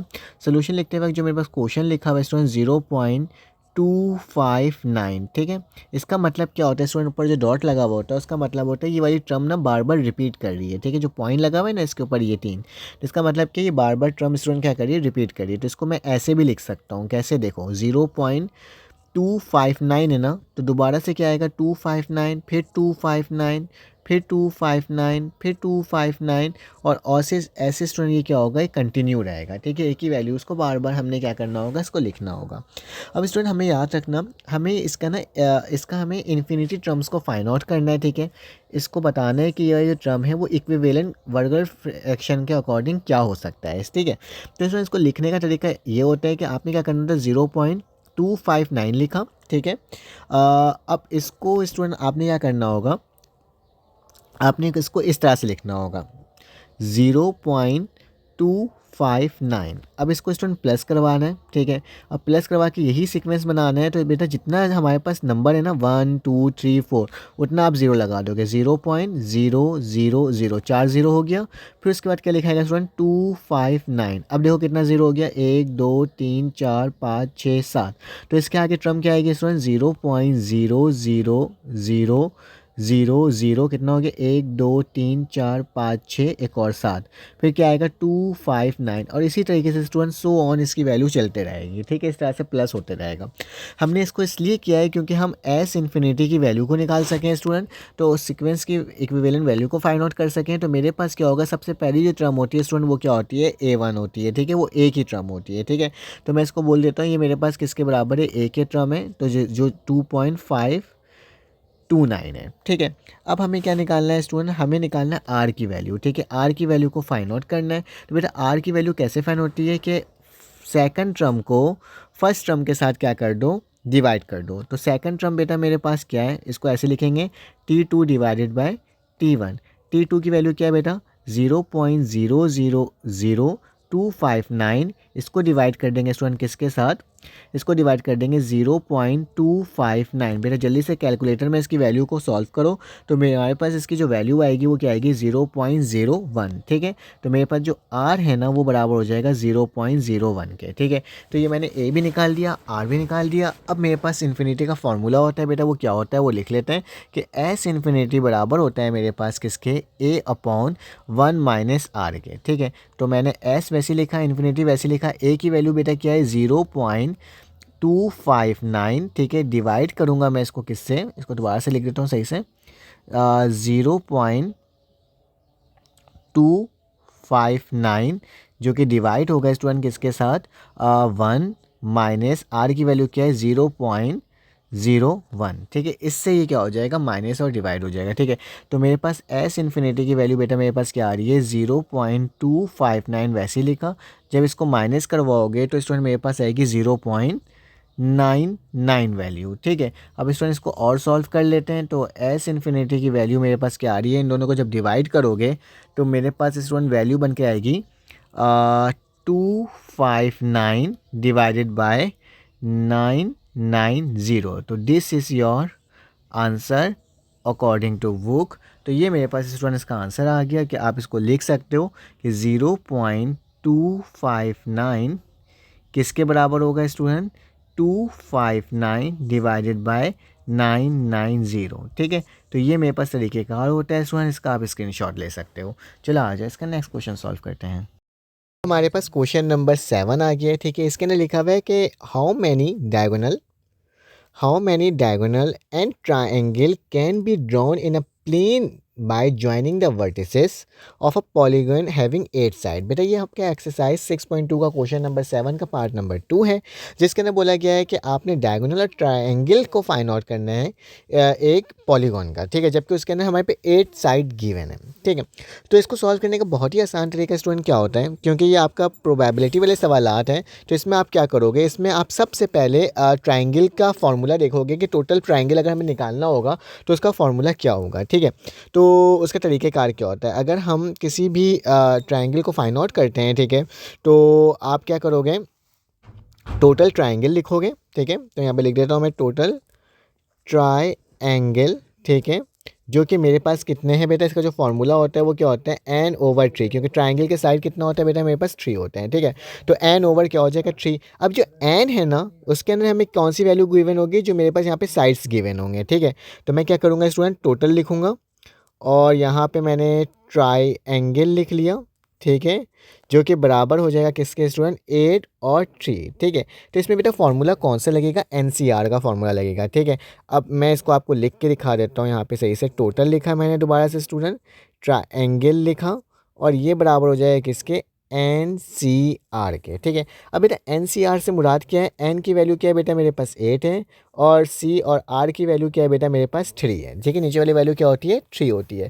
बेटा इसको तो डायरेक्टली आप कैलकुलेटर में वैल्यू पुट करके आंसर निकाल सकते हो, लेकिन अगर इसका आपको फार्मूला पता करना है तो याद रखना इसका फार्मूला ये होता है कि हमारे पास n का फैक्टोरियल होता है डिवाइडेड बाय फिर उसके बाद मेरे पास r फैक्टोरियल होता है, फिर देन क्या होता है, n माइनस आर का होल फैक्टोरियल। ठीक है, ये मेरे पास फार्मूला है। ठीक है, NCR का जो देखा जाए उसका फार्मूला होता है। तो बेटा n की वैल्यू क्या है, मेरे पास 8 है, तो मैंने 8 फैक्टोरियल लिख दिया। r की वैल्यू क्या है बेटा, मेरे पास 3 है, मैंने 3 लिख दिया। फिर उसके बाद स्टूडेंट क्या है, मेरे पास n है, तो n की वैल्यू क्या है बेटा, 8 माइनस 3 और इसका होल फैक्टोरियल हो गया। ठीक है, ये मैंने आपके सामने लिख करके दिखा दिया। अब स्टूडेंट क्या करोगे, 8 फैक्टोरियल तो 8 फैक्टोरियल रह जाएगा। ठीक है, 3 फैक्टोरियल मेरे पास 3 फैक्टोरियल रहेगा और 8 और 3 जो है बेटा, 8 में से 3 जाता है तो मेरे पास कितना बचता है, 5 फैक्टोरियल होता है। ठीक है, आप कैलकुलेटर में स्टूडेंट आप इसकी वैल्यू को निकाल लेना। अगर आपको मैनुअली करना है तो ये कुछ इस तरीके से होता है कि आपने 8 लिखा हुआ है ना, तो 8 को मल्टीप्लाई करोगे बेटा 7 से, 7 को मल्टीप्लाई करोगे किससे, 6 से, 6 को 5 से, 5 को 4 से, 4 को 3 से, 3 को 2 से और 2 को 1 से। ये इस तरह से एक दूसरे से क्या होगा स्टूडेंट, मल्टीप्लाई होगा। ठीक है, उसी तरह से 3 लिखा हुआ है, 3 multiply by 2 multiply by student क्या हो जाएगा, 1। और उसी तरह से एक और मल्टीप्लाई हो रहा है 5 से भी बेटा, तो 5 multiply by 4 multiply by 3 multiply by 2 multiply by 1। ठीक है, तो स्टूडेंट ये इस तरीके से सॉल्व कर सकते हो। ठीक है, कैलकुलेटर में वैल्यू डालो, पुट कर लो, या फिर अगर ऐसे भी नहीं करना तो स्टूडेंट देखो 5 से क्या हो जाएगा, 5 कट जाएगा, 4 से 4 कट जाएगा, 3 से 3 कट जाएगा, 2 से 2 कट जाएगा, 1 से 1 कट जाएगा। ठीक है, अब ऊपर वाली वैल्यू को 876 को मल्टीप्लाई करके नीचे वाली वैल्यू से मल्टीप्लाई करोगे तो बेटा इसका जो आंसर आएगा वो क्या आएगा, 56। तो मेरे पास इसका आंसर क्या हो गया स्टूडेंट, अगर हम ट्राइंगल को फाइंड आउट करेंगे तो मेरे पास 56 आएगा। और अब इसी तरह से अगर हमें डायगोनल निकालना है बेटा, तो डायगोनल निकालने के लिए मैं इसका साइज़ थोड़ा छोटा कर लेता हूँ। डायगोनल निकालने के लिए बेटा डायगोनल का फार्मूला क्या होता है वो भी लिख लेता हूँ। तो डायगोनल का जो बेटा फार्मूला है वो क्या लिखा हुआ है, आपने लिखना है यहाँ पे भाई टोटल डायगोनल। ठीक है, तो मेरे को डायगोनल निकालना है, तो टोटल डायगोनल का बेटा जो फार्मूला होता है वो क्या होता है, n2 और माइनस क्या होता है, n होता है। ठीक है, अब बेटा n की जगह क्या लिखोगे, 8, 2 और माइनस क्या हो जाएगा स्टूडेंट, n कितना है मेरे पास, 8 है। ठीक है, तो ये मैंने सारी वैल्यूज़ को आपके सामने लिख करके दिखा दिया। अब क्या करना होगा, अब आपने इसमें बेसिकली आपने सारी वैल्यूज़ को लिख लेना होगा। ठीक है, अब वैल्यू कैसे लिखाएगी वो मैं कर देता हूँ कि बेटा हमारे पास क्या होगा, हमारे पास इसकी जो वैल्यूज़ है उसको इसके अंदर पुट कर दो NCR के फार्मूला के अकॉर्डिंग। तो NCR का जो फार्मूला है उसे देख लेते हैं बेटा। ये मेरे पास क्या होता है बेटा, 8 का फैक्टोरियल डिवाइडेड बाय 2 फैक्टोरियल और 8 माइनस 2 का होल फैक्टोरियल और माइनस का 8। बेटा जब इसको पूरा सॉल्व करोगे तो तुम्हारे पास क्या वैल्यू आएगी, ठीक है। तो आपके पास जो इसकी वैल्यू आएगी वो बेसिकली 20 आएगी। क्या आएगी बेटा? 20 आएगी। कैसे आएगी बता देता हूँ। जब इसको सॉल्व करोगे तो 28 होगा, माइनस 8 होगा, तो मेरे पास क्या आ जाएगा? 20 आ जाएगा। तो बेटा ये इसका क्या हो गया? आंसर हो गया, जो कि मैंने आपको बता दिया। अब इसका स्क्रीनशॉट ले सकते हो। चलो आ जाओ, इसका हमने क्या करना है स्टूडेंट, अब नेक्स्ट क्वेश्चन सॉल्व करना है, क्वेश्चन नंबर 8।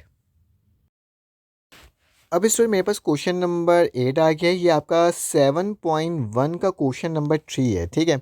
इसमें लिखा है prove that the following proposition by the mathematical induction. बेटा मैथमेटिकल इंडक्शन के अकॉर्डिंग करना है।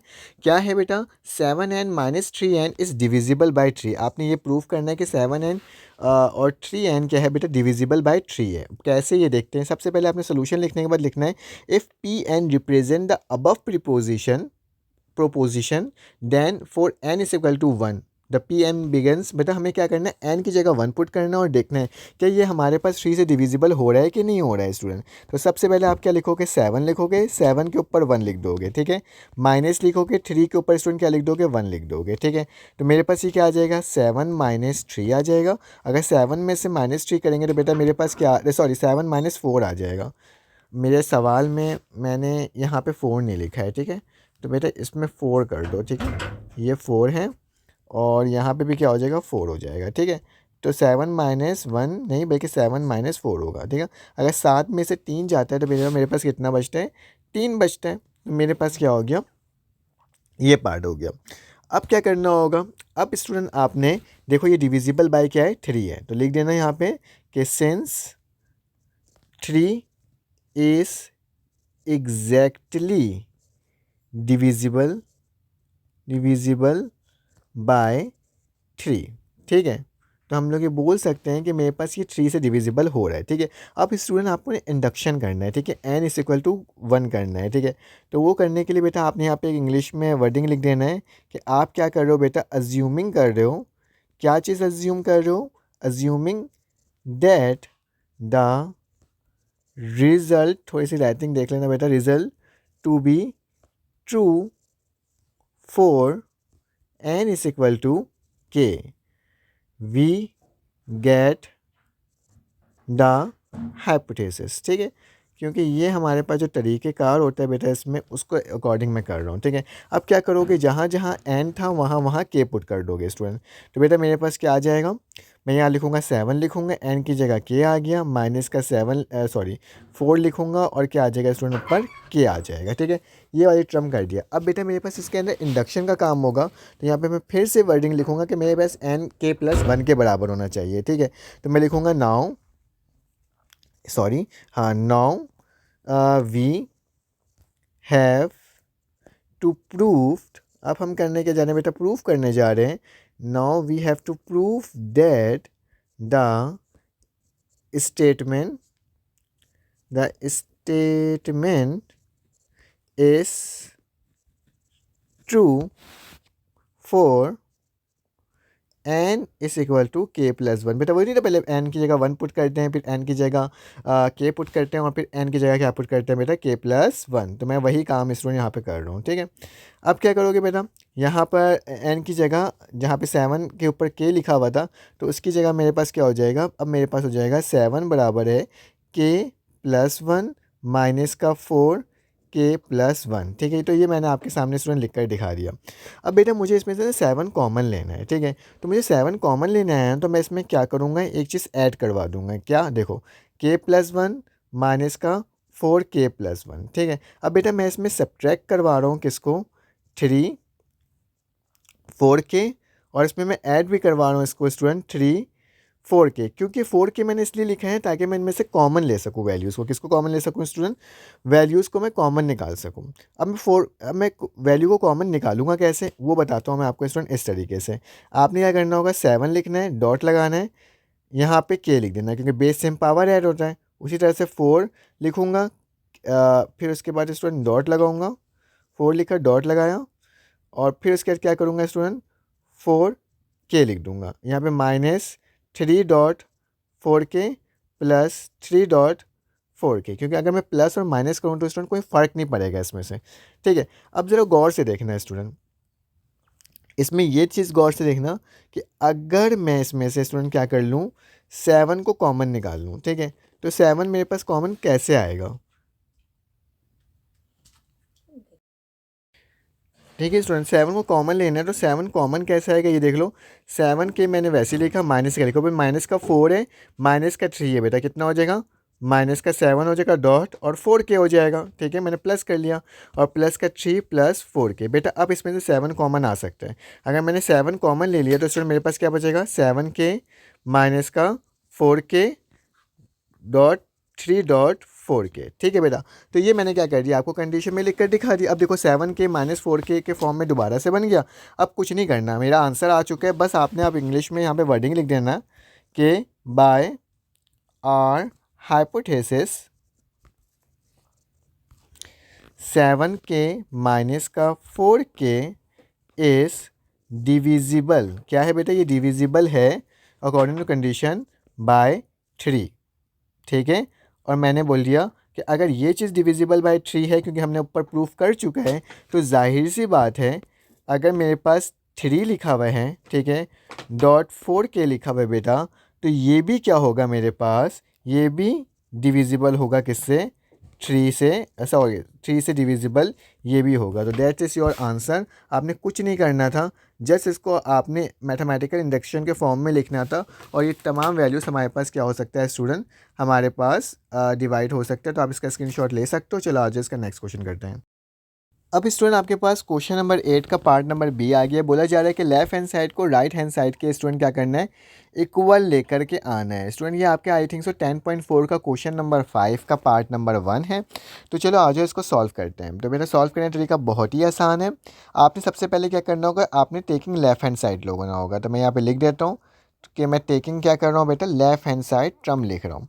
तो मैंने क्या कर दिया बेटा, ये लेफ्ट हैंड साइड वाली टर्म को यहाँ पर आपके सामने लिख देता हूँ, जो कि लिखा हुआ है बेटा cos 8 degree minus sine 8 degree divided by cos 8 degree minus plus का साइन 8 डिग्री, ठीक है। स्टूडेंट्स को इक्वल लेकर आना है 37 के। तो स्टूडेंट अब क्या करोगे, सबसे पहले तुमने एक चीज़ याद रखना है, एक बहुत अच्छी चीज़ है कि अगर आपके पास कॉस थीटा होता है तो उसको आप साइन 90 डिग्री माइनस थीटा करके लिख सकते हो, ठीक है।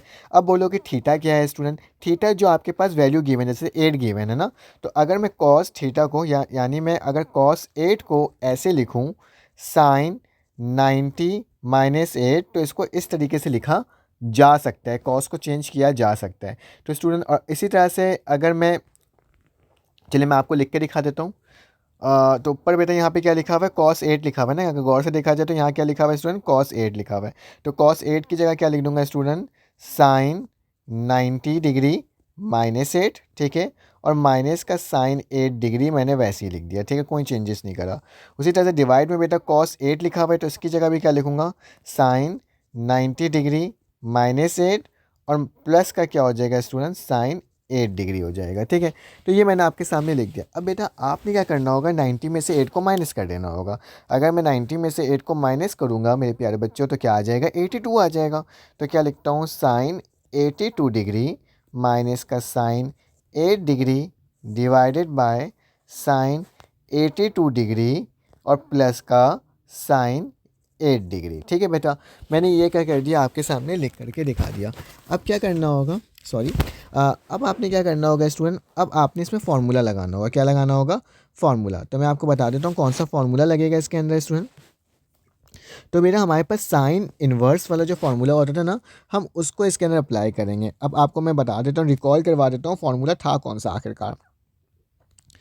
फार्मूला मेरे पास था स्टूडेंट कि अगर मेरे पास साइन लिखा हुआ हो, अल्फ़ा माइनस साइन क्या हो स्टूडेंट, बीटा हो, ठीक है।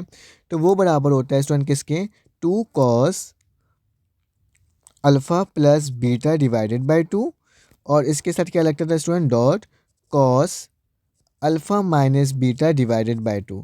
उसी तरीके से स्टूडेंट अगर मेरे पास sine alpha plus sine beta हो, तो बेटा ये मेरे पास किसके बराबर होता है, 2 साइन अल्फ़ा प्लस बीटा, ठीक है, और dot cos alpha minus beta divided by 2, ठीक है। तो ये मेरे पास इसमें दो फार्मूलाज होते हैं, ऊपर माइनस वाला फार्मूला लगेगा और नीचे प्लस वाला फार्मूला लगेगा। तो याद रखना अल्फ़ा की जो वैल्यू है वो क्या है बेटा 82 है, और मेरे पास जो बीटा की वैल्यू है वो मेरे पास 8 डिग्री है स्टूडेंट। चलो आ जाओ इसको करने की कोशिश करते हैं। मैं यहाँ पे क्या करता हूँ स्टूडेंट, इसको लिख लेता हूँ, ठीक है, ताकि आपको एक ही पेज के अंदर इसको क्या नज़र आ जाए, ठीक है। तो स्टूडेंट फार्मूला के अकॉर्डिंग 2 लिखना है मुझे सबसे पहले, ठीक है। तो मैंने 2 लिखा, उसके साथ साथ स्टूडेंट कॉस लिखना है, कॉस लिखा, और फिर अल्फ़ा प्लस बीटा, तो मतलब 82 प्लस 8, ठीक है, डिवाइडेड बाय क्या हो जाएगा 2 हो जाएगा, ठीक है। उसी तरह से यहाँ पे मेरे पास साइन आ जाएगा, और यहाँ पे भी 82 प्लस 8 डिवाइडेड बाय क्या आ जाएगा स्टूडेंट 2 आ जाएगा। इस वाले डिवाइड के नीचे भी लिखूंगा स्टूडेंट 2 लिखूंगा, क्योंकि नीचे क्या साइन वाला फॉर्मूला है ना, प्लस में साइन लगता है, तो 2 साइन लिखूंगा। यहाँ पे क्या हो जाएगा स्टूडेंट 82 प्लस 8 डिवाइडेड बाय 2, और डॉट डाल के स्टूडेंट क्या लिखूंगा कॉस लिखूंगा, क्योंकि साइन के बाद कॉस आया था, और यहाँ पे क्या हो जाएगा 82 प्लस 8 डिवाइडेड बाय 2। स्टूडेंट यहाँ तक तो कोई प्रॉब्लम की बात नहीं है। अब ज़रा गौर से देखो स्टूडेंट, मेरे पास क्या है, इस 2 से ये 2 क्या हो जा रहा है कैंसिल आउट, तो बेटा कॉस लिखो यहाँ पे। 82 प्लस 8 किसके बराबर होता है बेटा 90 के बराबर होता है, तो 90 डिवाइडेड बाई 2, ठीक है। यहाँ पे साइन क्या हो जाएगा बेटा 82 प्लस 8 किसके बराबर, सॉरी ये ना मैंने दोनों में प्लस प्लस डाल दिया, इसमें माइनस होगा, ठीक है, माइनस का 8, यहाँ पे भी माइनस का 8। तो बेटा अगर 82 में से 8 को माइनस करूँगा तो क्या आएगा 74, तो 74 डिवाइडेड बाई क्या हो जाएगा स्टूडेंट 2 हो जाएगा, ठीक है। उसी तरीके से नीचे आ जाते हैं, यहाँ पे बेटा साइन हो जाएगा, साइन 90 डिवाइडेड बाई 2, और यहाँ पे क्या हो जाएगा स्टूडेंट कॉस हो जाएगा 74 डिवाइडेड बाई 2, ठीक है। तो ये मैंने आपके सामने लिख करके स्टूडेंट दिखा दिया। अब याद रखना 90 को भी स्टूडेंट क्या किया जा सकता है 2 की टेबल से काटा जा सकता है कि 2 1 ज़ा 2 45 ज़ा, इसी तरह 2 1 ज़ा 2 45 ज़ा। तो बेटा मेरे पास क्या वैल्यू आ रही है, कॉस लिखूँगा 45 डिग्री, और यहाँ पे साइन 74 अपॉन 2, ठीक है, क्योंकि ये वैल्यू हमारे पास नहीं कटेगी, ठीक है। तो मैंने क्या भैया ये भी कट जाएगी स्टूडेंट 2 की टेबल से, 2 1 ज़ा 2, ठीक है, 2 2 2 2 3 ज़ा 6, 2 7 ज़ा 14, तो 37 आ रहा है, तो मैंने क्या लिख दिया 37 लिख दिया। उसी तरीके से नीचे वाली वैल्यू भी क्या आएगी बेटा, साइन लिखाएगा 45 लिखाएगा, और कॉस 37 हो जाएगा, ठीक है। अब बेटा याद रखना साइन 45 की जो वैल्यू होती है ना, कैलकुलेटर में भी निकालोगे स्टूडेंट, तो तुम्हारे पास क्या आएगी 1√2, ठीक है, और ये क्या हो जाएगा साइन 37। उसी तरीके से साइन 45 की वैल्यू भी क्या होती है sin√2, और ये क्या हो जाएगा कॉस 37। तो बेटा इससे ये वैल्यू कट गई, तो मेरे पास जो बच के आ रहा है वो बेटा मेरे पास बच रहा है साइन 37 डिवाइडेड बाय कॉस 37। आपको पता होगा स्टूडेंट कि अगर tan थीटा होता है तो वो बराबर होता है sine theta upon cos theta. तो मेरे पास थीटा की वैल्यू बेटा 37 है और साइन ओवर कॉस है, तो इसकी वैल्यू क्या हो जाएगी tan 37 डिग्री। तो this is your answer, left hand side is equal to right hand side. हमने इसको सॉल्व कर लिया। चलो आ जाए इसका नेक्स्ट क्वेश्चन करते हैं।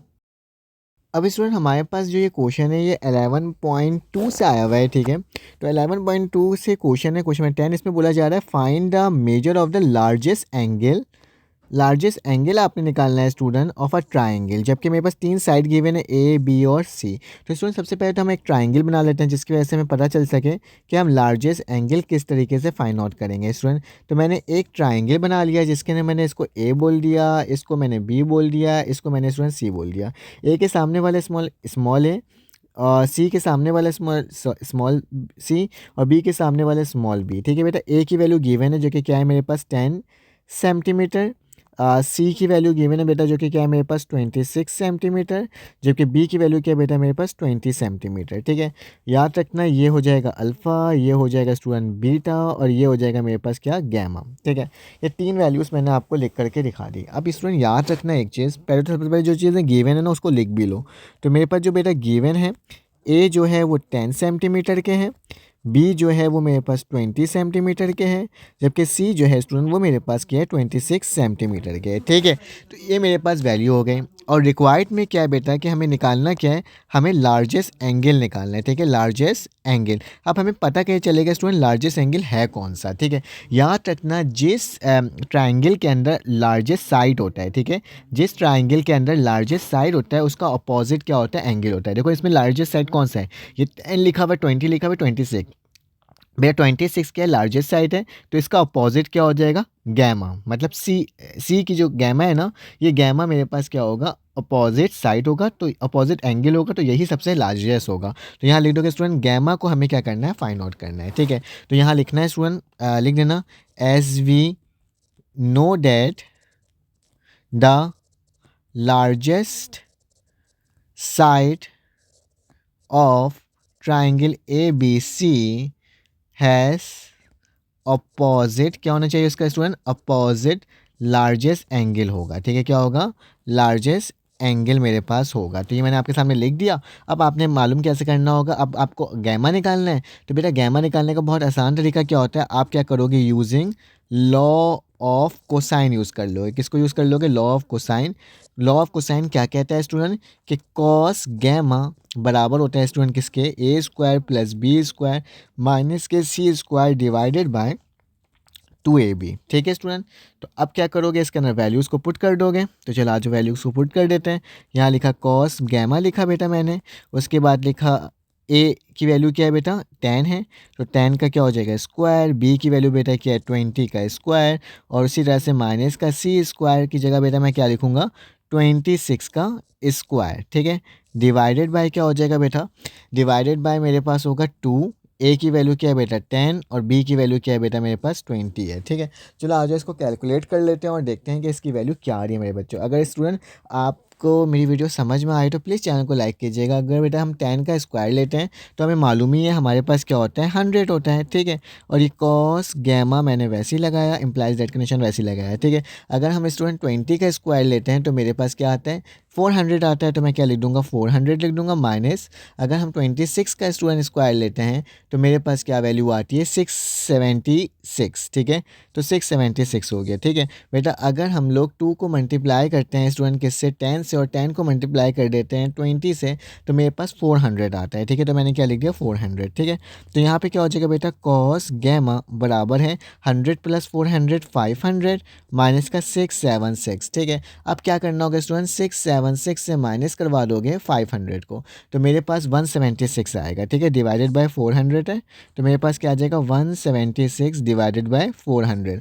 बेटा 176 को डिवाइड करवा दोगे अगर 400 से, तो मेरे पास 0.44 आंसर आएगा, 0.44। ठीक है, अब बेटा मेरे पास गैमा निकालना है, तो मैं गैमा को यहीं रहने दूंगा, कॉस को उधर ले जाऊँ तो कॉस इन्वर्स हो जाएगा 0.44। बेटा ये आप लोगों का टास्क है, आपने मुझे बताना है कॉस इन्वर्स 0.44 किसके बराबर होते हैं। तो मुझे जल्दी से इसका आंसर आपने क्या करना है स्टूडेंट, कमेंट करके बताना है। चलो आ जाए इसका नेक्स्ट क्वेश्चन, यानी शॉर्ट क्वेश्चन का आखिरी पार्ट को सॉल्व करते हैं। अब स्टूडेंट हमारे पास क्वेश्चन नंबर 10 आ गया, शॉर्ट क्वेश्चन का आखिरी सवाल। ठीक है बेटा, इसको सॉल्व करते हैं और देखते हैं मेरे पास किस तरह से सॉल्व होगा। ठीक है, तो आपने याद रखना है स्टूडेंट कि मेरे पास जो ये सवाल है, अगर आपको दिख रहा होगा मेरे डॉट, तो उसके अकॉर्डिंग लिखा हुआ है कि कॉस इन्वर्स, ठीक है, कॉस इन्वर्स 63/65 बराबर है 2 tan inverse 1/5 is equal to 4/5 के। ठीक है बेटा, तो इसको सॉल्व करना है तो सबसे पहले आपने कंसीडर, या फिर आप ये बोल सकते हो कि आप लेफ्ट हैंड साइड ले रहे हो, ठीक है, और उसकी वैल्यू को फाइंड आउट कर रहे हैं। ठीक है, तो मैं यहाँ पे क्या करता हूँ, टेकिंग लेफ्ट हैंड साइड ले लेता हूँ, लेफ्ट यहाँ पे लिख देता हूँ लेफ्ट हैंड साइड। बेटा लेफ्ट हैंड साइड मेरे पास क्या लिखा हुआ है, cos inverse 63/65 plus 2 tan inverse 1/5। ठीक है, ये मेरे पास टर्म है। ठीक है, अब बेटा मैं इसको क्या कर रहा हूँ, लेट कर रहा हूँ कि ये पूरी इक्वेशन x के बराबर है, जो कि क्या है cos inverse 63/65 plus 2 tan inverse और 1/5 के। बेटा ठीक है, ये मैंने आपके सामने लिख कर दिखा दिया। अब इसमें बेटा हमने लेट करना होता है कॉस और tan को। ठीक है, तो मैं यहाँ पे एक और चीज़ को लेट कर रहा हूँ बेटा कि कॉस जो इन्वर्स है ना, ये कॉस इन्वर्स 63/65 है, ये बेटा a के बराबर है। उसी तरीके से मैं नेक्स्ट वाले में कर रहा हूँ बेटा दोबारा से लेट कि मेरे पास जो टेन है 2 को हटा के, ठीक है, टेन इनवर्स 1/5 है वो बराबर स्टूडेंट किसके है, बी के बराबर है, ठीक है। इसको मैंने बोल दिया, ये मेरा इक्वेशन नंबर क्या हो जाएगा, 2 हो जाएगा, ठीक है, क्योंकि मैंने इक्वेशन नंबर 1 इसको नाम दे रहा हूँ, ठीक है। इक्वेशन नंबर 1 मेरे पास ये हो जाएगा student, this is your equation number 2, ठीक है, और this is your equation number 3, ठीक है। ये मैंने आपके सामने कर दिया, एक 10 को इसको लेट किया, एक इसको लेट किया हूँ, ठीक है। इस चीज़ को याद रखना है स्टूडेंट, बस 2 को हटा के किया है मैंने, ठीक है, 2 मेरे पास वही है। अब क्या करना होगा स्टूडेंट, मेरे पास अगर मुझे ए की वैल्यू फाइंड आउट करनी है, इसमें से क्या फाइंड आउट करना है बेटा, ए निकालना है, ठीक है। तो इसमें से अगर ए निकालना है तो बेटा कॉस को इक्वल टू के बाद ले जाऊंगा, तो क्या हो जाएगा 63/65 जो है वो किसके बराबर हो जाएगा, कॉस ए के बराबर हो जाएगा, ठीक है। और अगर मुझे स्टूडेंट साइन ए निकालना है, क्या निकालना है, साइन ए, ठीक है, तो उसके लिए मुझे क्या करना होगा, आप याद रखना स्टूडेंट, इसको ऐसे भी लिख सकते हैं ना कि ये मेरे पास कॉस ए हो गया जो कि 63/65 के, ठीक है। अब अगर मुझे साइन निकालना है तो बेटा तुम्हें फार्मूला याद होगा एक तरीके से कि साइन ए जो होता है वो बराबर होता है √1 माइनस कॉस स्क्वायर ए के। आपको याद आ रहा है, मैं बताता हूँ आपको कि अगर मेरे पास साइन स्क्वायर एक्स होता है तो वो बराबर होता है किसके बेटा, 1 माइनस कॉस स्क्वायर एक्स के। बेटा बोलोगे रूट कैसे आ गया, अगर मैं इसके ऊपर रूट लगा के साइन स्क्वायर एक्स लिख दूँ और यहाँ पे भी रूट लगा के 1 माइनस कॉस स्क्वायर एक्स लिख दूँ तो स्क्वायर से रूट कैंसिल हो, तो साइन एक्स जो है बेटा वो किसके बराबर हो जाएगा, 1 माइनस कॉस स्क्वायर एक्स के, ठीक है। तो ये सेम वैल्यू बन गई थी, तो मैंने वहाँ पे क्या करा स्टूडेंट, ए लगा के करा है सिंपल, ठीक है। अब इसके अंदर वैल्यूज़ को पुट कर लो बेटा, तो साइन ए की जो वैल्यू है वो क्या बन रही है बेटा,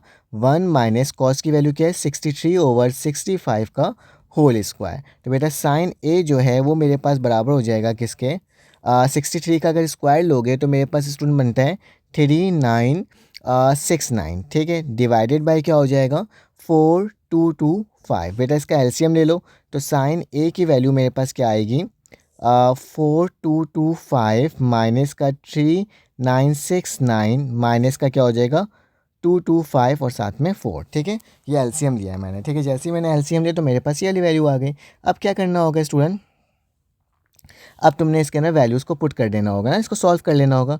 तो साइन ए जो है वो बराबर हो जाएगा, जब इसको माइनस करवाओगे तो स्टूडेंट मेरे पास आ जाएगा 256 और नीचे 4225। बेटा जब इसका रूट लोगे तो तुम्हारे पास साइन ए की जो वैल्यू है वो आ जाएगी, 256 का रूट 16 होता है और 4 सही से लिख देता हूँ 16, ठीक है। मेरे पास क्या होता है 16 होता है और बेटा 4225 का क्या होता है 65 होता है, ठीक है। अभी मैंने साइन ए की वैल्यू स्टूडेंट फाइंड आउट किया है, ठीक है। उसी तरीके से बेटा अगर मेरे पास 10b यहाँ पे लिखा हुआ है तो मैंने क्या करना होगा स्टूडेंट, अगर मुझे 10 को उधर ले जाओगे तो 1/5 किसके बराबर हो जाएगा, 10b के बराबर हो जाएगा, ठीक है। तो मैं इसको ऐसे भी लिख सकता हूँ स्टूडेंट कि मेरे पास जो 10b है वो बराबर है 1/5 के। और आपको पता होगा बेटा कि tan थीटा जो होता है वो किसके बराबर होता है, परपेंडिकुलर अपॉन बेस, ठीक है। क्या होता है, परपेंडिकुलर अपॉन बेस के बराबर होता है। बेटा अगर देखा जाए तो बेस की वैल्यू, परपेंडिकुलर की वैल्यू क्या हो जाएगी 1 हो जाएगी, जबकि बेस की वैल्यू क्या आ जाएगी स्टूडेंट 5 आ जाएगी, ठीक है। यहाँ तक तो कोई प्रॉब्लम की बात स्टूडेंट नहीं होगी। अगर मुझे हाइपोटेन्यूज निकालना है बेटा तो हाइपोटेन्यूज का फॉर्मूला क्या होता है, by Pythagoras theorem, by Pythagoras theorem. उसके अकॉर्डिंग बेटा मेरे पास क्या होता है, एच स्क्वायर बराबर होता है B square plus P square के, ठीक है। तो एच स्क्वायर की तो वैल्यू निकालनी होगी, बी की वैल्यू क्या बेटा 5 का क्या हो जाएगा स्क्वायर प्लस 1 का क्या हो जाएगा स्क्वायर। तो एच स्क्वायर बराबर हो जाएगा बेटा 25 + 1, 25 + 1 किसके बराबर होता है बेटा 26 के बराबर होता है। तो मेरे पास जो अगर इसका टेकिंग रूट लोगे दोनों जगह तो मेरे पास क्या हो जाएगा बेटा, मेरे पास एच की जो वैल्यू है वो मेरे पास √26 आएगी, ठीक है। तो मैंने हाइपोटेन्यूज की वैल्यू भी बेटा क्या कर लिया यहाँ पे फाइंड आउट कर लिया, ठीक है। अब तुम्हें क्या करना होगा, अब स्टूडेंट मेरे पास देखो साइन ए निकाला था, अब मुझे साइन बी, मुझे कॉस साइन बी भी निकालना होगा स्टूडेंट। अब साइन बी की वैल्यू कैसे निकलेगी, देखो गौर से देखो। सबसे पहले मेरे पास कॉस ए निकल गया, ठीक है। कॉस ए से मैंने निकाला क्या स्टूडेंट, साइन ए, क्या निकाला, साइन ए निकाला आपके सामने, ठीक है। जब मैंने इसकी वैल्यू निकाल दिया, अब मैंने tan b से क्या निकाला है बेटा, हाइपोटेन्यूज निकाला। अब मुझे साइन निकालना है, ठीक है, क्या निकालना है, साइन b निकालना है। तो बेटा साइन b निकालने का फॉर्मूला क्या होता है, साइन बी जो होगा, याद रखना साइन किसके बराबर होता है बेटा, सम पीपल हैव, मतलब परपेंडिकुलर अपॉन हाइपोटेन्यूज के बराबर होता है। तो मैंने साइन वैसे ही लिखा, बी वैसे ही लिखा, परपेंडिकुलर की वैल्यू क्या है बेटा, देखो 1 है यहाँ पे 1, तो मैंने 1 लिख दिया, और एच की वैल्यू क्या है बेटा, √26 आई है। देखो साइन बी की वैल्यू भी निकल गई। जब साइन बी की वैल्यू निकाल दिया तो स्टूडेंट बेटा कॉस बी भी निकाल सकता हूँ, ठीक है। तो यहाँ पे लिखता हूँ कि कॉस बी जो होगा वो बराबर किसके होगा बेटा, कॉस किसके बराबर होता है, करली ब्राउन हेयर, तो ब्राउन और हेयर मतलब बेस अपॉन हाइपोटेन्यूज, ठीक है। तो बेटा कॉस बी लिखा, बेस की वैल्यू क्या है ऊपर से देखो 5 है, जबकि हाइपोटेन्यूज की वैल्यू क्या है बेटा √26, तो क्या लिखूंगा 5 अपॉन √26, ठीक है। तो ये मेरे पास, इसको थोड़ा सही से लिख देता हूँ, ठीक है। ये हाइपोटेन्यूज, ठीक है। तो कॉस बी जो बराबर है वो क्या है बेटा, बेस अपॉन, बेस की वैल्यू बेटा 5 है, डिवाइडेड बाय √26। तो ये मेरे पास क्या आ गई, कॉस की वैल्यू भी आ गई। देखो कॉस ए भी निकल गया, साइन ए भी निकल गया, और मेरे पास देखो ये कॉस ए, साइन ए, ये साइन बी और कॉस बी, तो बेटा दोनों वैल्यूज़ मेरे पास निकल गई। फिर इसके बाद स्टूडेंट आपने क्या करना होगा, आपने जस्ट इक्वेशन नंबर 1 को देखना होगा जो मेरे पास था, ठीक है। अब इक्वेशन नंबर 1 क्या था, ये आपको दिखा देता हूँ मैं लिख करके, ये वाला इक्वेशन नंबर 1 था, ठीक है स्टूडेंट। तो मुझे क्या करना होगा, इस वाले इक्वेशन में देखो ये x है, जबकि cos 63/65 किसके बराबर बेटा, a के बराबर है।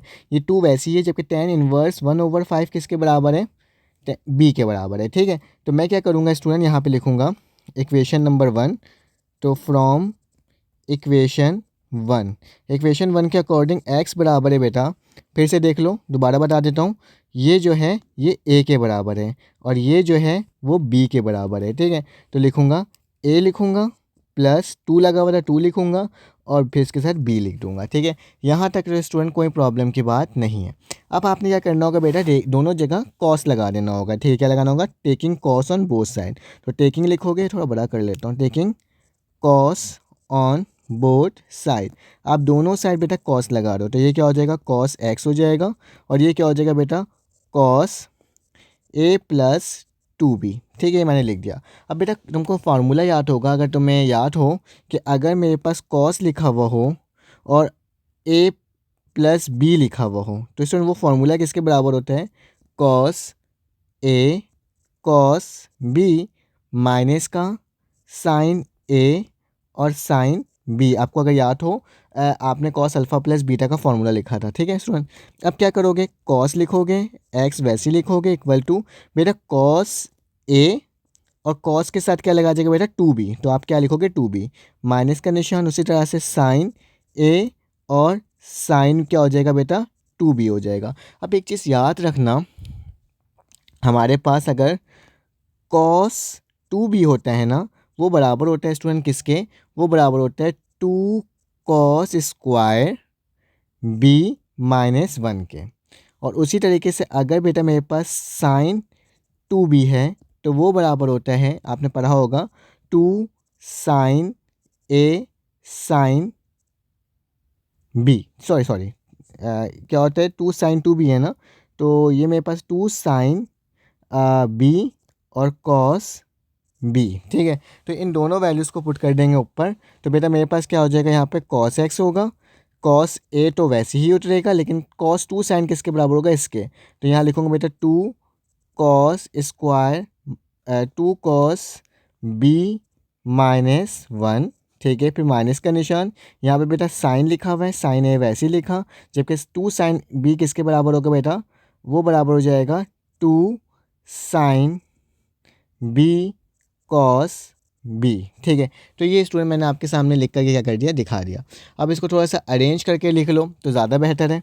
तो बेटा मेरे पास क्या हो जाएगा, कॉस एक्स बराबर है किसके, कॉस ए। बेटा कॉस ए की वैल्यू क्या है, ज़रा देख के बताओ ना, मैं देख के बताता हूँ। कॉस ए की वैल्यू क्या है बेटा, ये रहा 63/65। तो मैं क्या करूँगा, कॉस ए की जगह 63/65 लिख दूँगा। उसी तरीके से बेटा 2 वैसे लिखा, जबकि कॉस बी की वैल्यू क्या है बेटा, जल्दी से देख के बताओ, कॉस बी की वैल्यू बेटा ये रही 5/26।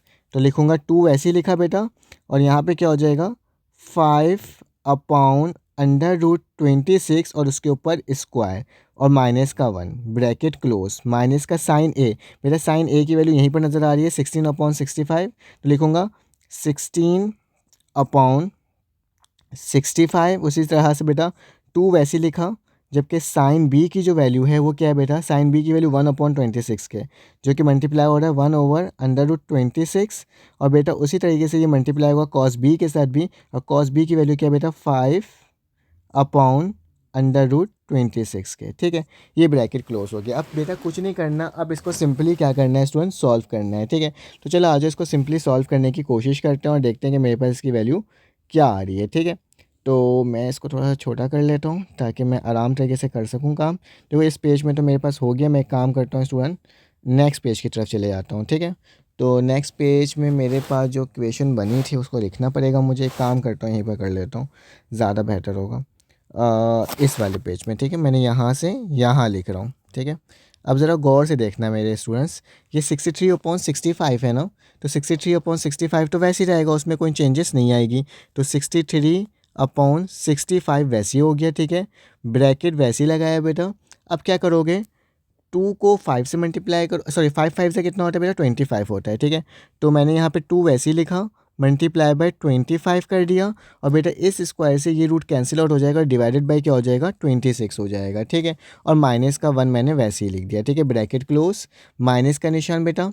अब यहाँ देखो 2 को 16 से मल्टीप्लाई करोगे और 5 से मल्टीप्लाई करोगे तो बेटा ये मेरे पास 160 आ जाएगा। कितना आ जाएगा 160, तो मैं क्या लिख देता हूँ 160 लिख देता हूँ, डिवाइडेड बाय बेटा 65 को अगर इस रूट को इस रूट से मल्टीप्लाई करोगे तो ये सिर्फ 26 बचेगा। तो क्या बचेगा स्टूडेंट, 65 मल्टीप्लाई बाय 26, क्योंकि अगर √26 मल्टीप्लाई होगा √26 से तो मेरे पास 26 बचता है। ठीक है, इस चीज़ को याद रखना।